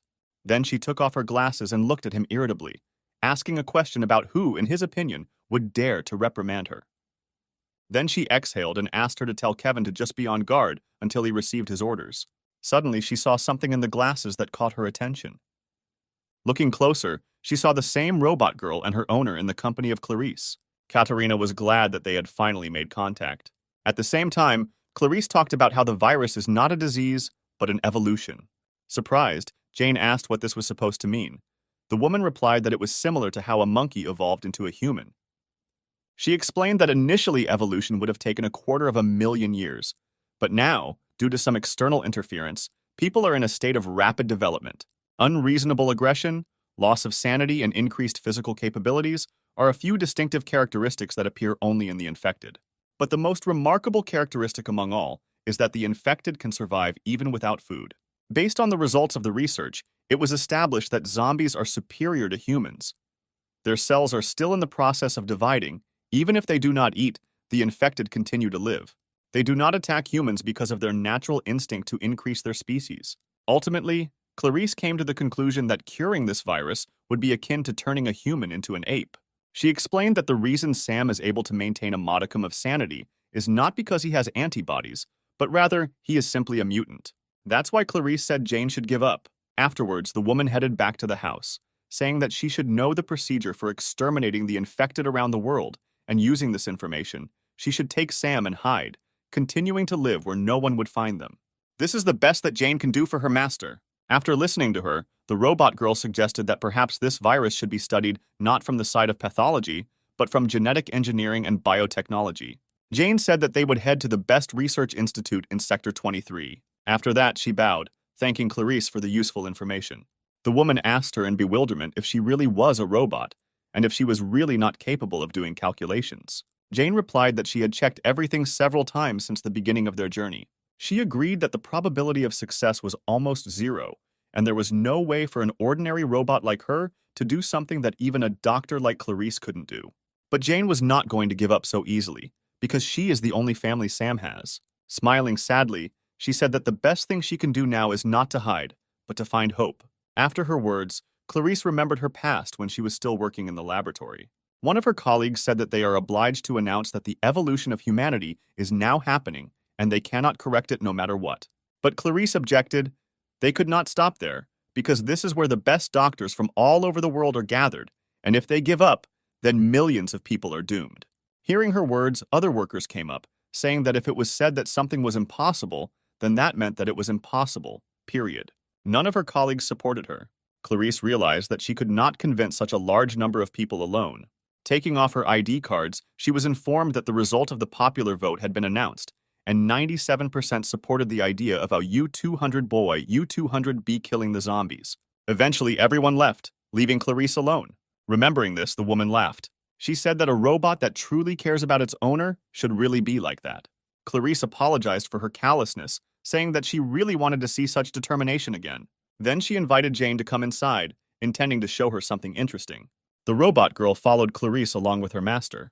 Entering the next room, they went down to the basement. Opening the door, the women entered her laboratory. Jane was surprised to see something like this here. The computers displayed information about numerous experiments, but they all failed. Jane studied everything in amazement. The woman said that she also thought that in order to defeat this virus, it needs to be studied through genetic engineering. She was not sure whether it was possible to change the genetic factor, but if she managed to revive the stopped brain using genetic treatment, then it would be possible to restore intelligence to the infected. The woman was confident that if their intelligence returned, then the infected would not be treated like pests. Patting Sam on the head, Clarice said that he could help her achieve this goal. She then turned to Jane, asking if she would trust her with her master. Seeing the doubt on her face, Clarice said that this child was the key that would help her complete her research. She assured Jane that she would definitely succeed and restore Sam's sanity. Having received her approval, the woman asked Erica to conduct a thorough examination of the guy. Encouraged, Jane asked Erica to take care of her master. She nodded and went to perform her duties. Seeing Jane's confusion, Clarice informed her that Erica's language system was broken, so she could not speak, and her expression of emotions was also severely limited. Then she headed towards the exit, calling Jane with her. Erica carefully watched her every step. As soon as she took Sam behind the screen, she immediately pounced on him, squeezing her fingers at his neck. She watched as the hero began to choke. A few moments later, Erica opened her fingers, letting go of Sam. As soon as he regained the ability to breathe, he began to gasp for air. With her head down, Erica stood over the guy like that for some time. Suddenly, she said something quietly, but Sam did not hear and looked at her in confusion. Raising her head, Erica repeated, telling them to get out of here. A week has already passed since that day. All this time, Clarice gave Sam her full attention. Every time Erica walked past him, he shuddered and looked at her fearfully. After several studies, Clarice said that Sam currently has the intelligence of a child of 6 years old. The suspected cause was determined to be that it has a genetic factor that can suppress evolved cells. Erica also made another discovery that amazed them all. She saw the possibility of a complete cure for the virus. Jane was happy because the chances of her dream coming true had increased significantly. When she approached the house, Sam came out at the same moment. Approaching, she said that today's inspection ended surprisingly quickly. But when Sam raised his head, she saw blood on his face. She immediately ran into the house and headed to the laboratory to find out what happened there. Jane covered the distance in the blink of an eye and burst inside. At that moment, she saw Erica supporting Clarissa lying on the floor, near whom there was a pool of blood. Jane ran up to them, asking what happened. Seeing the woman's face, she saw the familiar stripes gradually spreading throughout her body. The robot girl realized with horror that Clarice was infected. Sometime later, they moved her to the bed, after which Erica put on an IV, and Jane carefully wiped off the blood. Breaking the silence, she asked when Clarice started getting infected. She was worried that it might have happened because of her and Sam. Hearing an incomprehensible sound in response, Jane turned towards Erica. A moment later, tuning into another wavelength, Jane was able to understand these signals. Erica said that Clarice had been infected about 70 days ago. The woman did not want to give up her research and continued to conduct it, suppressing the infection with incomplete treatment. But even so, she has already reached her limit. Suddenly, Erica asked her and Sam to leave soon, to give Clarice the opportunity to rest at least the time she had left. Jane hung her head sadly as she thought about her words. Afterwards, she said that she understood the current situation, and it would really be wrong if they continued to stay here. Having said this, she and Sam bowed, Jane thanking them for their help. Suddenly, Clarice grabbed Sam's hand. Jane looked in surprise at the awakened woman, who was struggling to get into a sitting position. Clarice said that she was finally able to find the right path in research and asked where they were going to go. Then she collapsed back exhausted. It was obvious that the woman was in great pain. Reaching out to Erica, Clarissa said that she wanted to continue her research and asked her to help her get up. But she did not budge. The woman repeated her request again, but more demandingly. But Erica again ignored her request. Exhaling in disappointment, she said that she had been wandering in the dark for a long time, conducting numerous studies. She admitted that she was ready to give up many times. But one day Sam appeared, and for Clarice, he became the last hope. She looked at Erica, saying that right now she had unfinished business that was much more important than her life. Clarice again asked to help her get to the laboratory. But Erica again had no intention of complying with this request, so Jane decided to do it instead. The woman thanked her for her help. She just shook her head, looking at her with regret. Erica was unhappy with this action of Jane. When they were alone, she gave her a hard slap. Jane said that she was well aware of the reason for Erica's anger. She said that it was not her selfishness in favor of her master. Jane helped Clarice because she understands what she was experiencing all this time. Jane assumed that Clarice was very upset by the constant failures, and she was also under the stress of being infected. The robot girl said that she knows too well how difficult it is to fight against everyone alone. She was confident that Clarice would not stop, no matter what difficulties stood in her way. Jane said that if they could see just a glimmer of hope, they would both move forward no matter what. That's why Erica won't be able to hold them back. She looked at Jane in surprise. When she finished speaking, Erica lowered her head, biting her lip. The next moment, she said that Jane knew absolutely nothing. She asked what kind of end people like them would face. Jane froze in surprise. Clarice talked about how Erica's language system was broken, and she couldn't speak. Jane asked why she had been hiding her ability to speak all this time. Erica just looked at her with hostility. At the same time, Clarice injected herself with an injection that could briefly delay the spread of the virus in her body. Once the medicine was administered, she sighed heavily and leaned back in her chair. The system informed her of the results of another experiment on cerebral gene activation. The woman couldn't believe her own eyes when she personally read the results. Suddenly, Erica received a signal and was distracted from her conversation with Jane. Then, clutching her head, she quietly said that this should not have happened. Jane didn't understand when Erica suddenly rushed back into the house. She followed her, trying to find out the reason for her strange behavior. Once inside, the girl saw Clarice, overcome by another coughing fit, and Sam standing next to her. They approached her, asking if everything was okay. But instead of answering, Clarice took her hand away from her mouth and pointed at the monitor. The girl sitting next to her froze and looked at the monitor in surprise.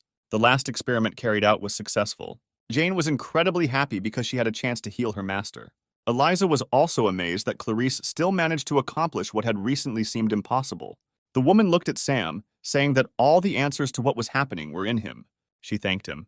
Then she said that her time was coming to an end. Clarice reached out to Erica, saying she wanted to ask her for one thing. But she looked at the monitor, not paying attention to those around her. The woman called her several more times. Without turning around, Erica said that from now on all this data is code blue. Everyone froze in surprise as they listened to Erica continuously repeat code blue. Clarice was most amazed by what was happening. She asked how it was possible that Erica had the ability to speak. Suddenly, Erica said her mission was accomplished. When the woman heard the name the girl had just called, Katerina received information from Erica about Clarice's discovery. The girl did not doubt her genius abilities. She stood up from the table, putting her glasses aside. She said that if they catch a zombie capable of maintaining their sanity, they will be able to achieve unprecedented heights. After that, she and Greg headed for the exit, saying that their vacation was over. Entering the control room, Katerina ordered everyone to prepare for takeoff. Taking her place, she told Kevin that they would be using the same weapon and asked him to hurry up and prepare it. But the man asked confusedly why she was going to use it. She had no intention of explaining to him and told him to simply carry out her order. Kevin said that in order to use these weapons, they need the approval of the president, so he will immediately seek his approval. Smiling, Katerina replied that her order was enough. She would simply provide a detailed report at the end.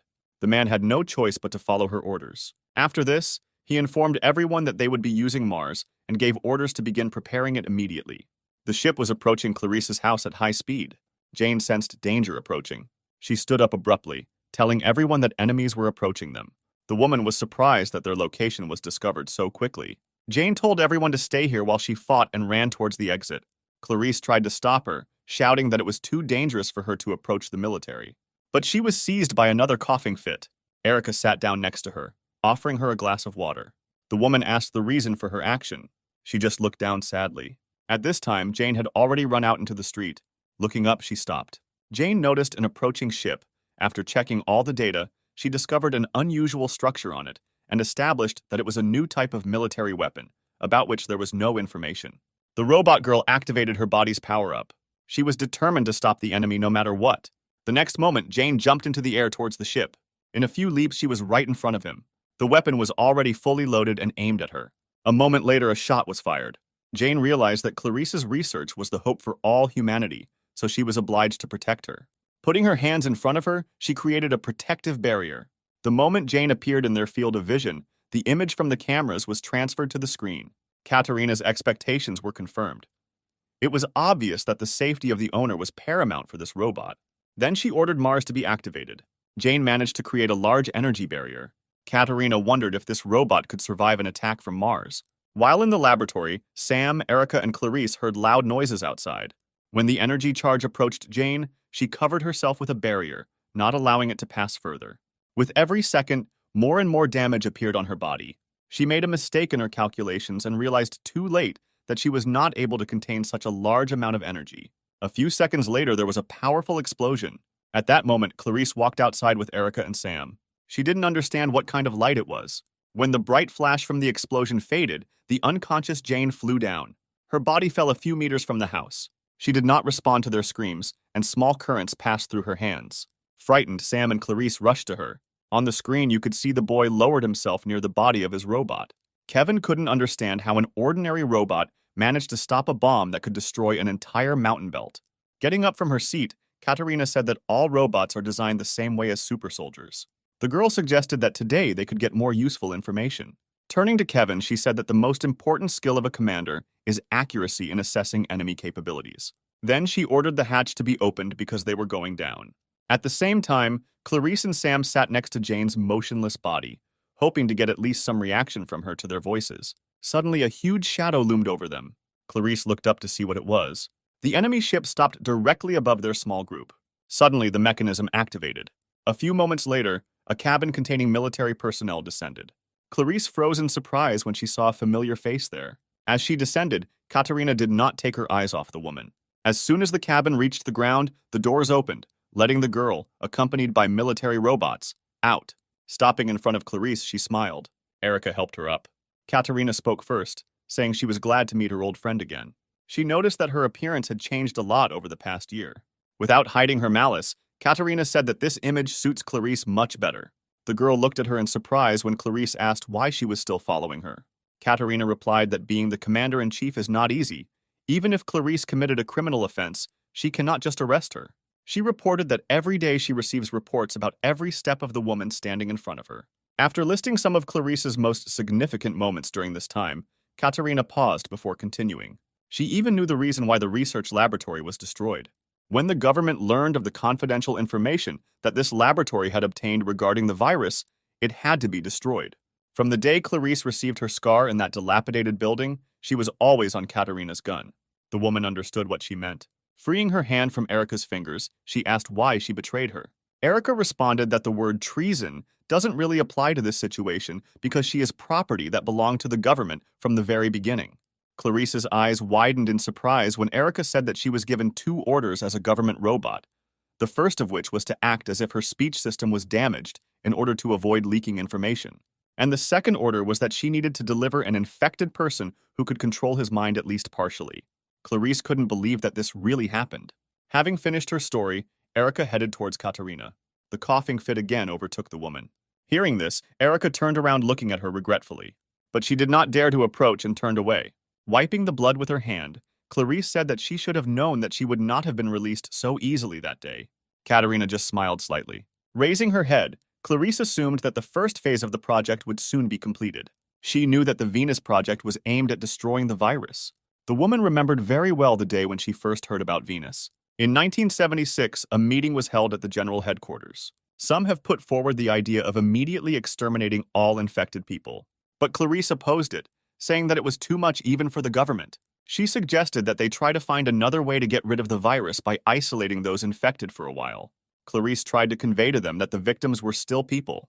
But the Secretary General dismissed her words, saying that she was talking nonsense. He recalled that everything had already been decided by the previously held national vote, and there was no point in discussing it again.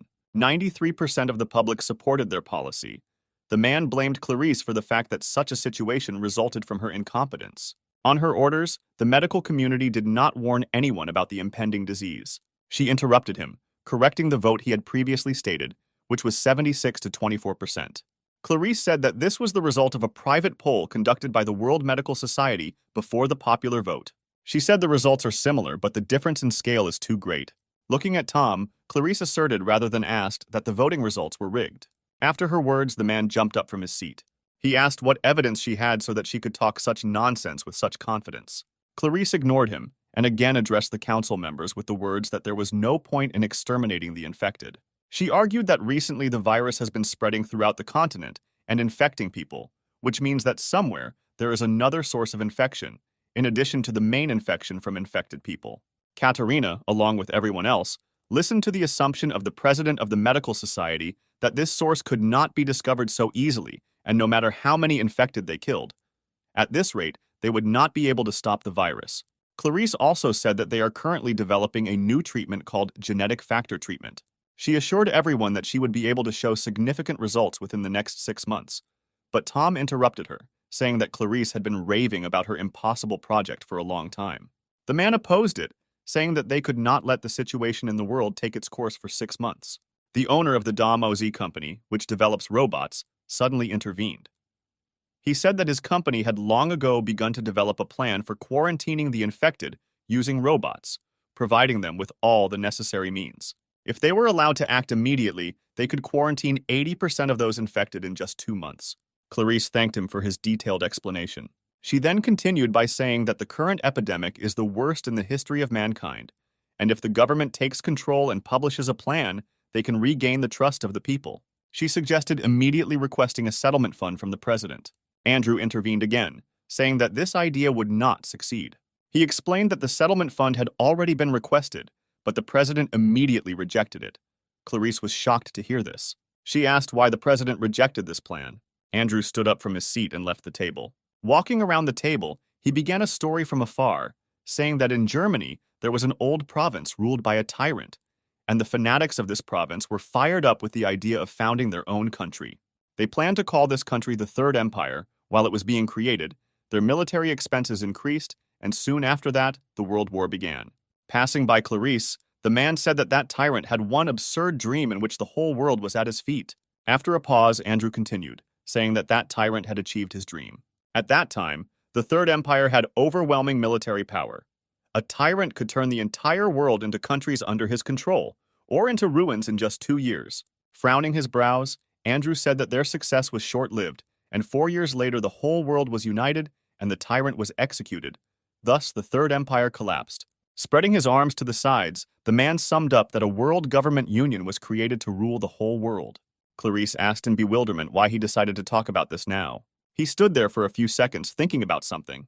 Then Andrew turned around, saying that the created union still could not cope with the consequences of unreasonable world integration. The integration of the new currency led to the current state of inflation. Mass uprisings also began to occur around the world. Andrew did not forget to touch upon the environmental problems that arise due to rapid population growth.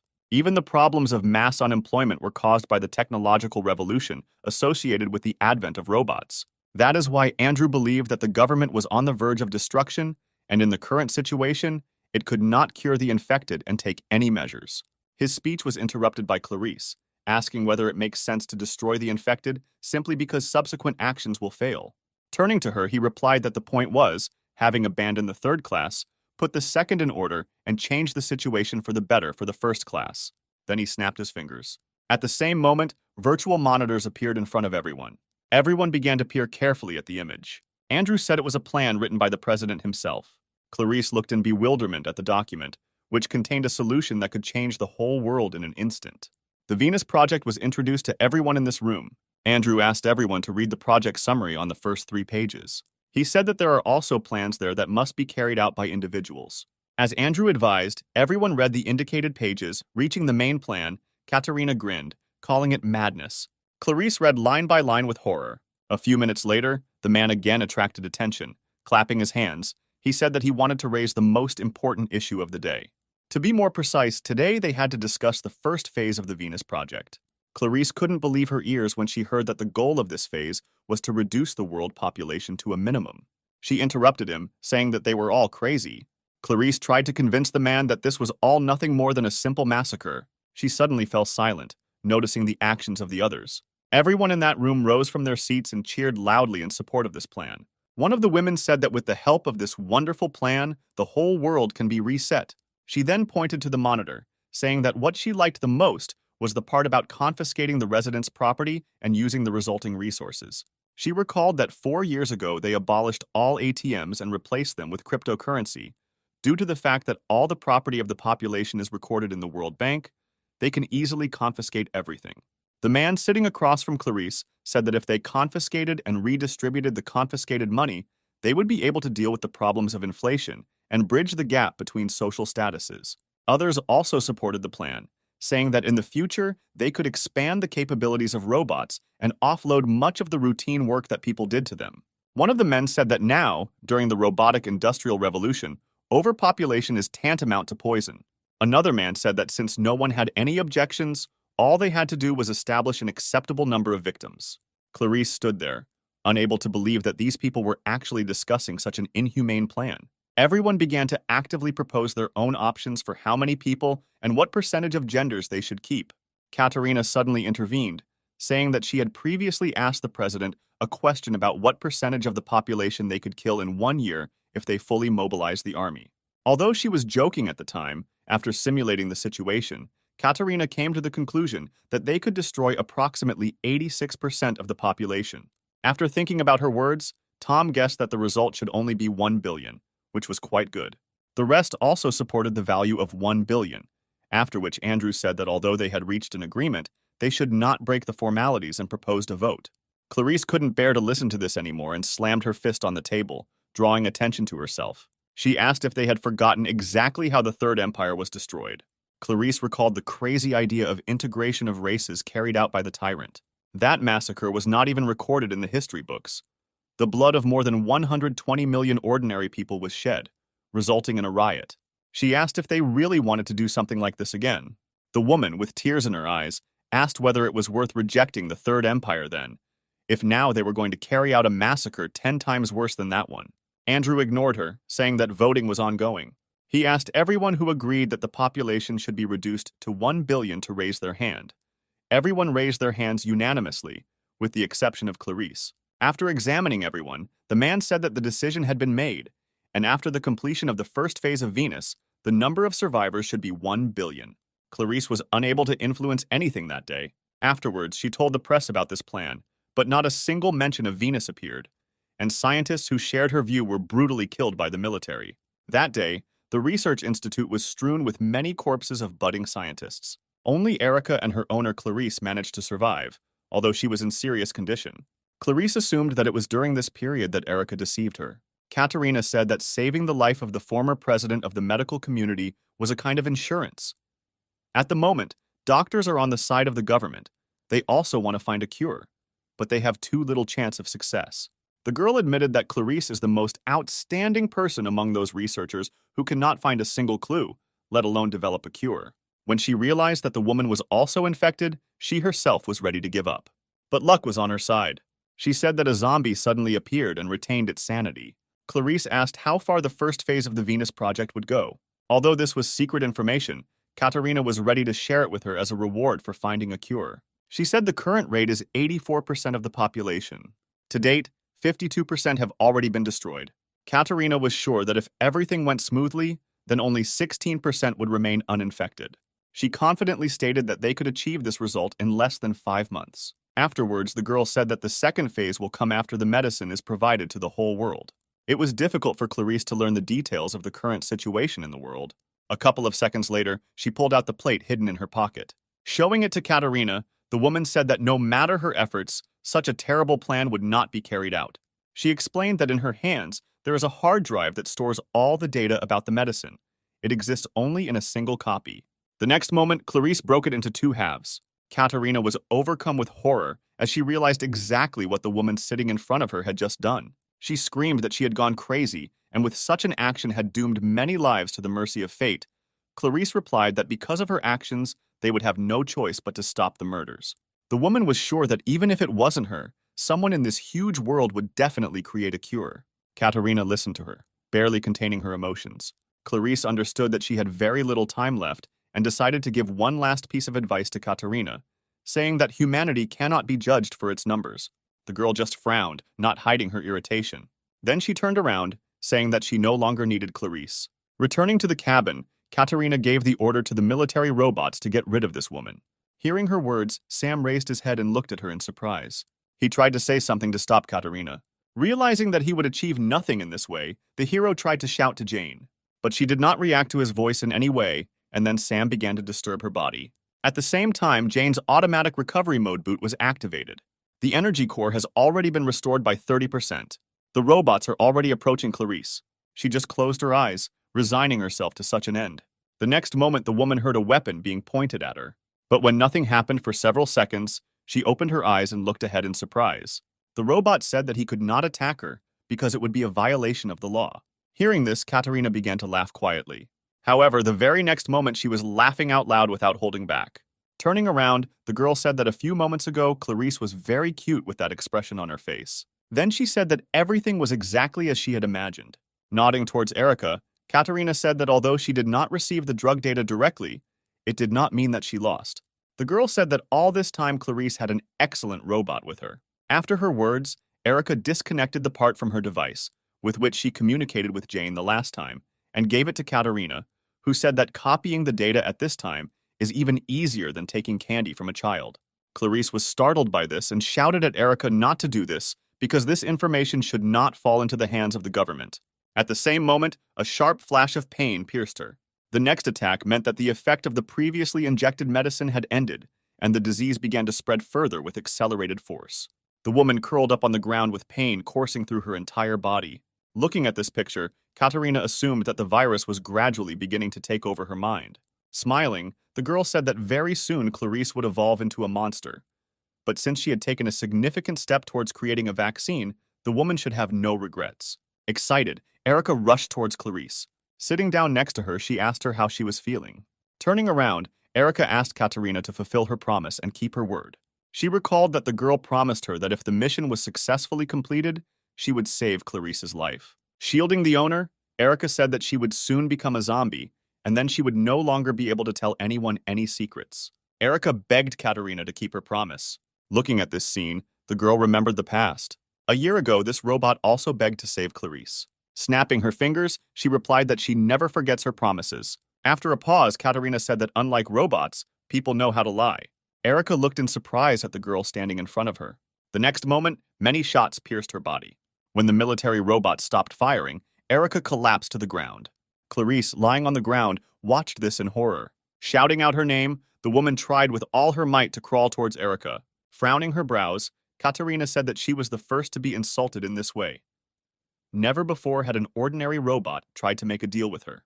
But that wasn't the only reason she was angry.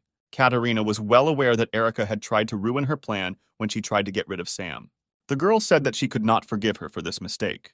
Anxious, Clarice tried to call Erica. She turned her head and apologized to the woman. She admitted that even when she realized that Katerina's promise was a lie, Erica continued to interfere with Clarice's research. Erica said that she changed the original data when she conducted virtual experiments, and also tried to kill Sam. But clinging to the 100th chance that Katerina would still fulfill her promise, she gave her the data. Because Erica prioritized saving her master's life over the lives of all humanity, she declared that she was no longer worthy of being called a Medroid. A single tear rolled down Clarice's cheek. Almost silently, she said with just her lips that Erica was not to blame. Closing her eyes, she said that she never blamed her for what happened. When the woman opened her eyes again a couple of seconds later, her eye sockets were completely black, which meant that the virus had gotten the better of her. A military robot standing nearby analyzed Clarice's condition. Having determined that she was no longer human, the robots turned their weapons on her. Due to the fact that she has lost her human essence, they now do not break the law and can carry out the previously given order. One of the military robots turned around as a sudden noise behind them caught his attention. A moment later, Jane punched his head. As a result, he flew several meters back. Katerina watched, not understanding what was happening here. Jane said that the automatic recovery was 48% complete. A couple of seconds later, the percentage of recovery increased and previously damaged areas of the body were strengthened. She was determined to return Clarice's research data. Katerina understood how this was possible, because the shot from Mars definitely hit her.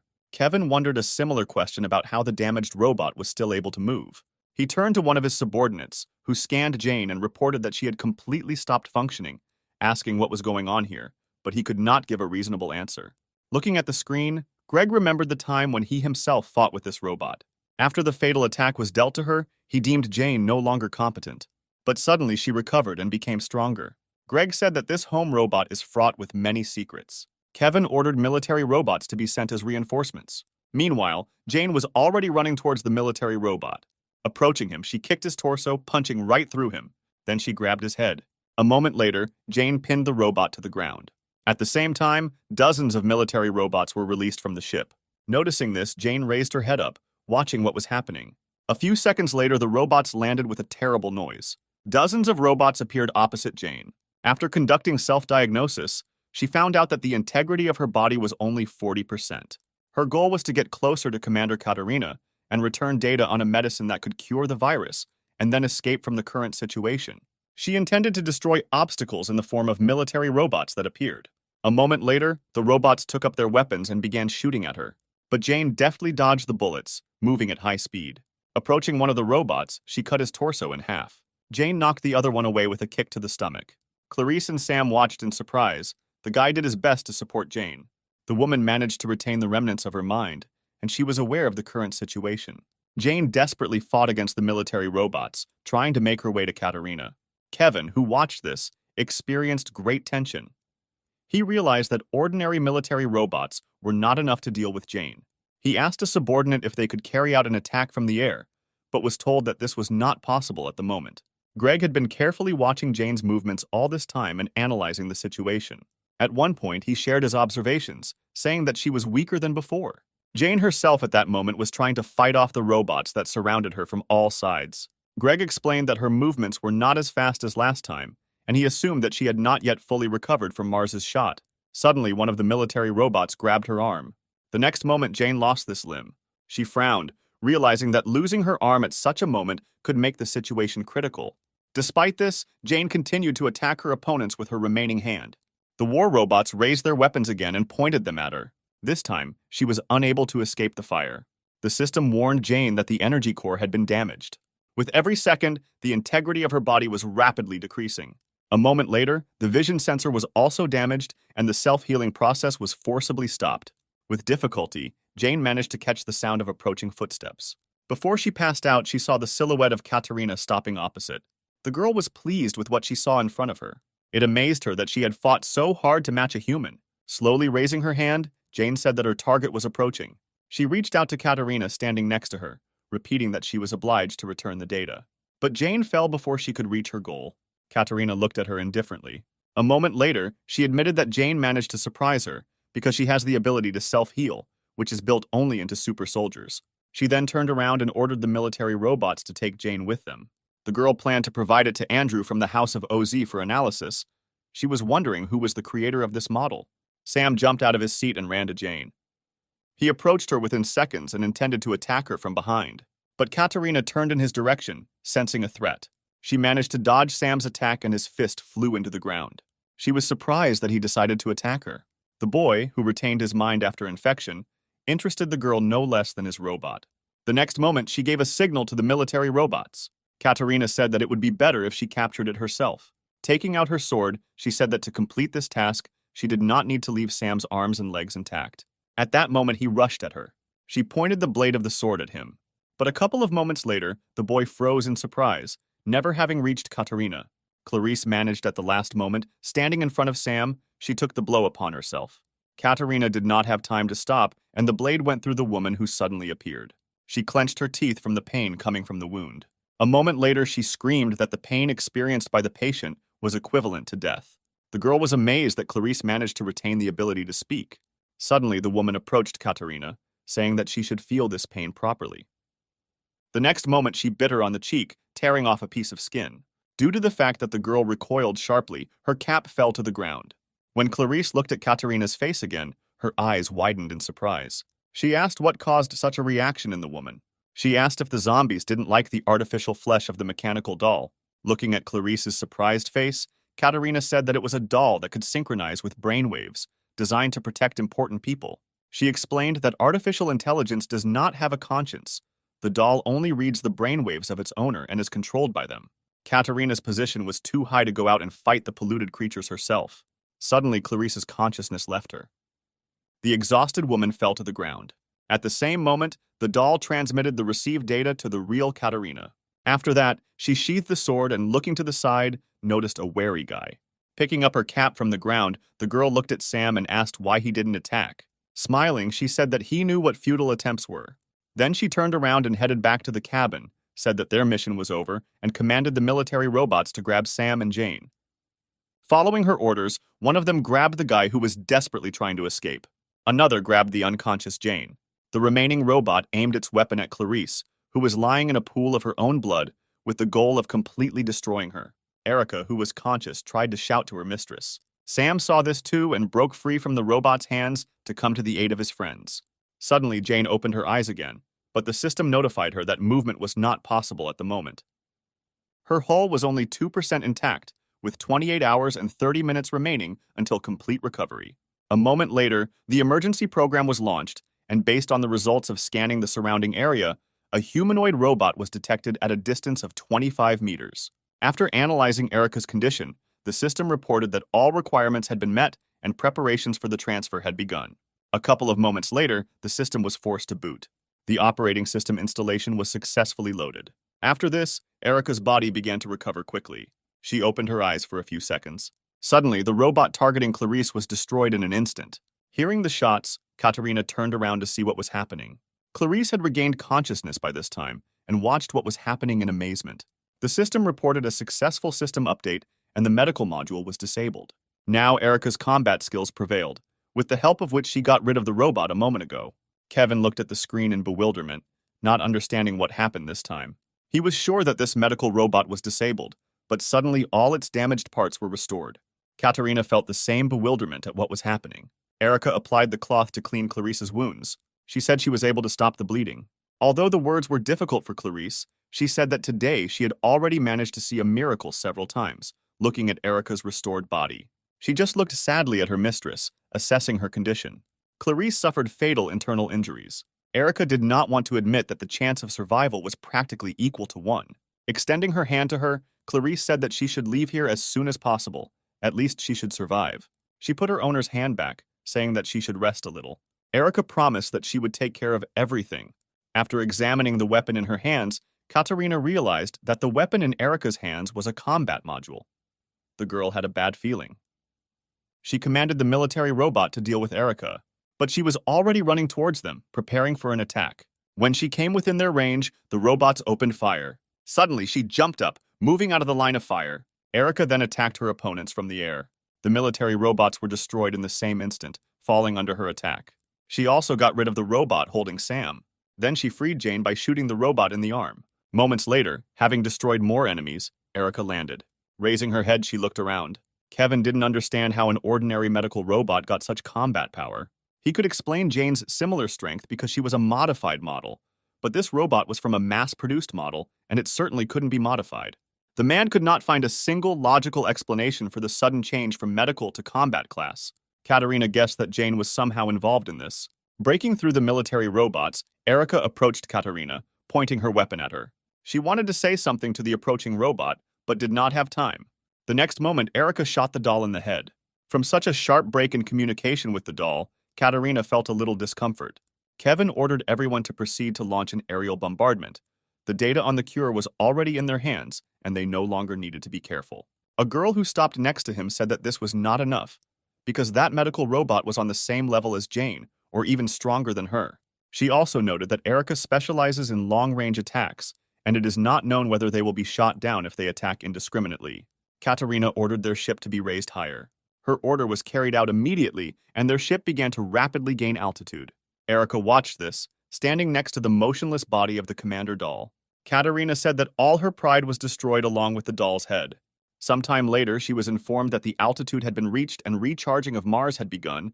The installed capacity was 76%. But the girl replied that they no longer needed to regulate the power as before and said to increase the amount of energy generated to the maximum. According to her order, preparation of Mars began. Erica stood in the same place, scanning the distant ship. She noticed the accumulation of an abnormal amount of energy on him. After making calculations, Erica understood that she would not be able to repel the attack in normal mode, so an alternative one was launched. The subordinates informed their captain that the recharging of Mars was completed. When it was announced that there were 10 seconds left until it was activated, Kevin noticed something strange. The screen clearly showed how the medical robot's hand began to glow. At some point, the glowing limb disintegrated into small parts. When the girl said that the restructuring of the body was completed, a weapon appeared in place of the hand. Everyone watched the transformation that took place in bewilderment. One of the subordinates analyzed the changes and reported that her arm had been redesigned into a cannon. Greg and Kevin froze in surprise when they heard the suggestion that Erica was preparing to shoot her. But Katarina replied that it didn't matter because even a super soldier would never be able to withstand Mars at full power. There was only 1% left until it was fully charged. A moment later, Mars fired. Erica froze, waiting for the right moment. The energy charge was approaching the medical robot at high speed. Once at a sufficient distance, she activated the cannon. Everyone on the warship closely watched what was happening on the screen, waiting for the explosion to occur. But even 10 seconds after the shot, nothing happened. Erica began to absorb the energy from the shot with her cannon. Carl noticed that something was wrong with this situation. Katarina froze in surprise when she heard that the amount of energy generated by Mars was gradually decreasing. After carefully analyzing the data, Carl reported that Erica absorbs this energy, and this gun is not needed for shooting at all. It turned out to be a reflective-type weapon. Meanwhile, Erica was absorbing more and more energy. Realizing the current situation, Katarina said that they must immediately leave the ship using escape capsules. For a few moments, all the energy from the shot was absorbed by Erica. After that, she activated the mirror image and aimed the cannon at the enemy ship. An energy beam passed through him. A moment later, a powerful explosion was heard in the sky, destroying the ship. Burning debris flew down. Katarina's squad managed to successfully leave the ship. Kevin, sitting next to her, said that only thanks to her quick decision to evacuate, they were able to leave the affected area without any losses. It was noticeable that the girl was very nervous. She asked what happened to the data received from Clarice. Kevin hesitated, and after a long pause replied that they were stored on the server of the destroyed ship. Out of frustration, she bit her lip until it bled, realizing that they had lost very valuable data. Katerina took out her anger on the chair, hitting the armrest.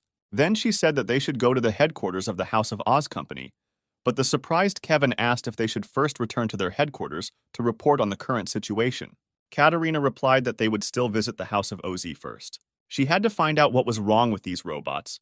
If they left things as they were, the situation could get out of control. The girl was sure that if Andrew took up this matter, he would definitely find the answer to what exactly these robots were. She was especially interested in the engineer who created Jane. Once the enemy ship was destroyed, Erica deactivated the cannon and returned her Kuka to its original state. After that, she ran to Clarice. Approaching her, she took the woman in her arms, saying that she would definitely cure her.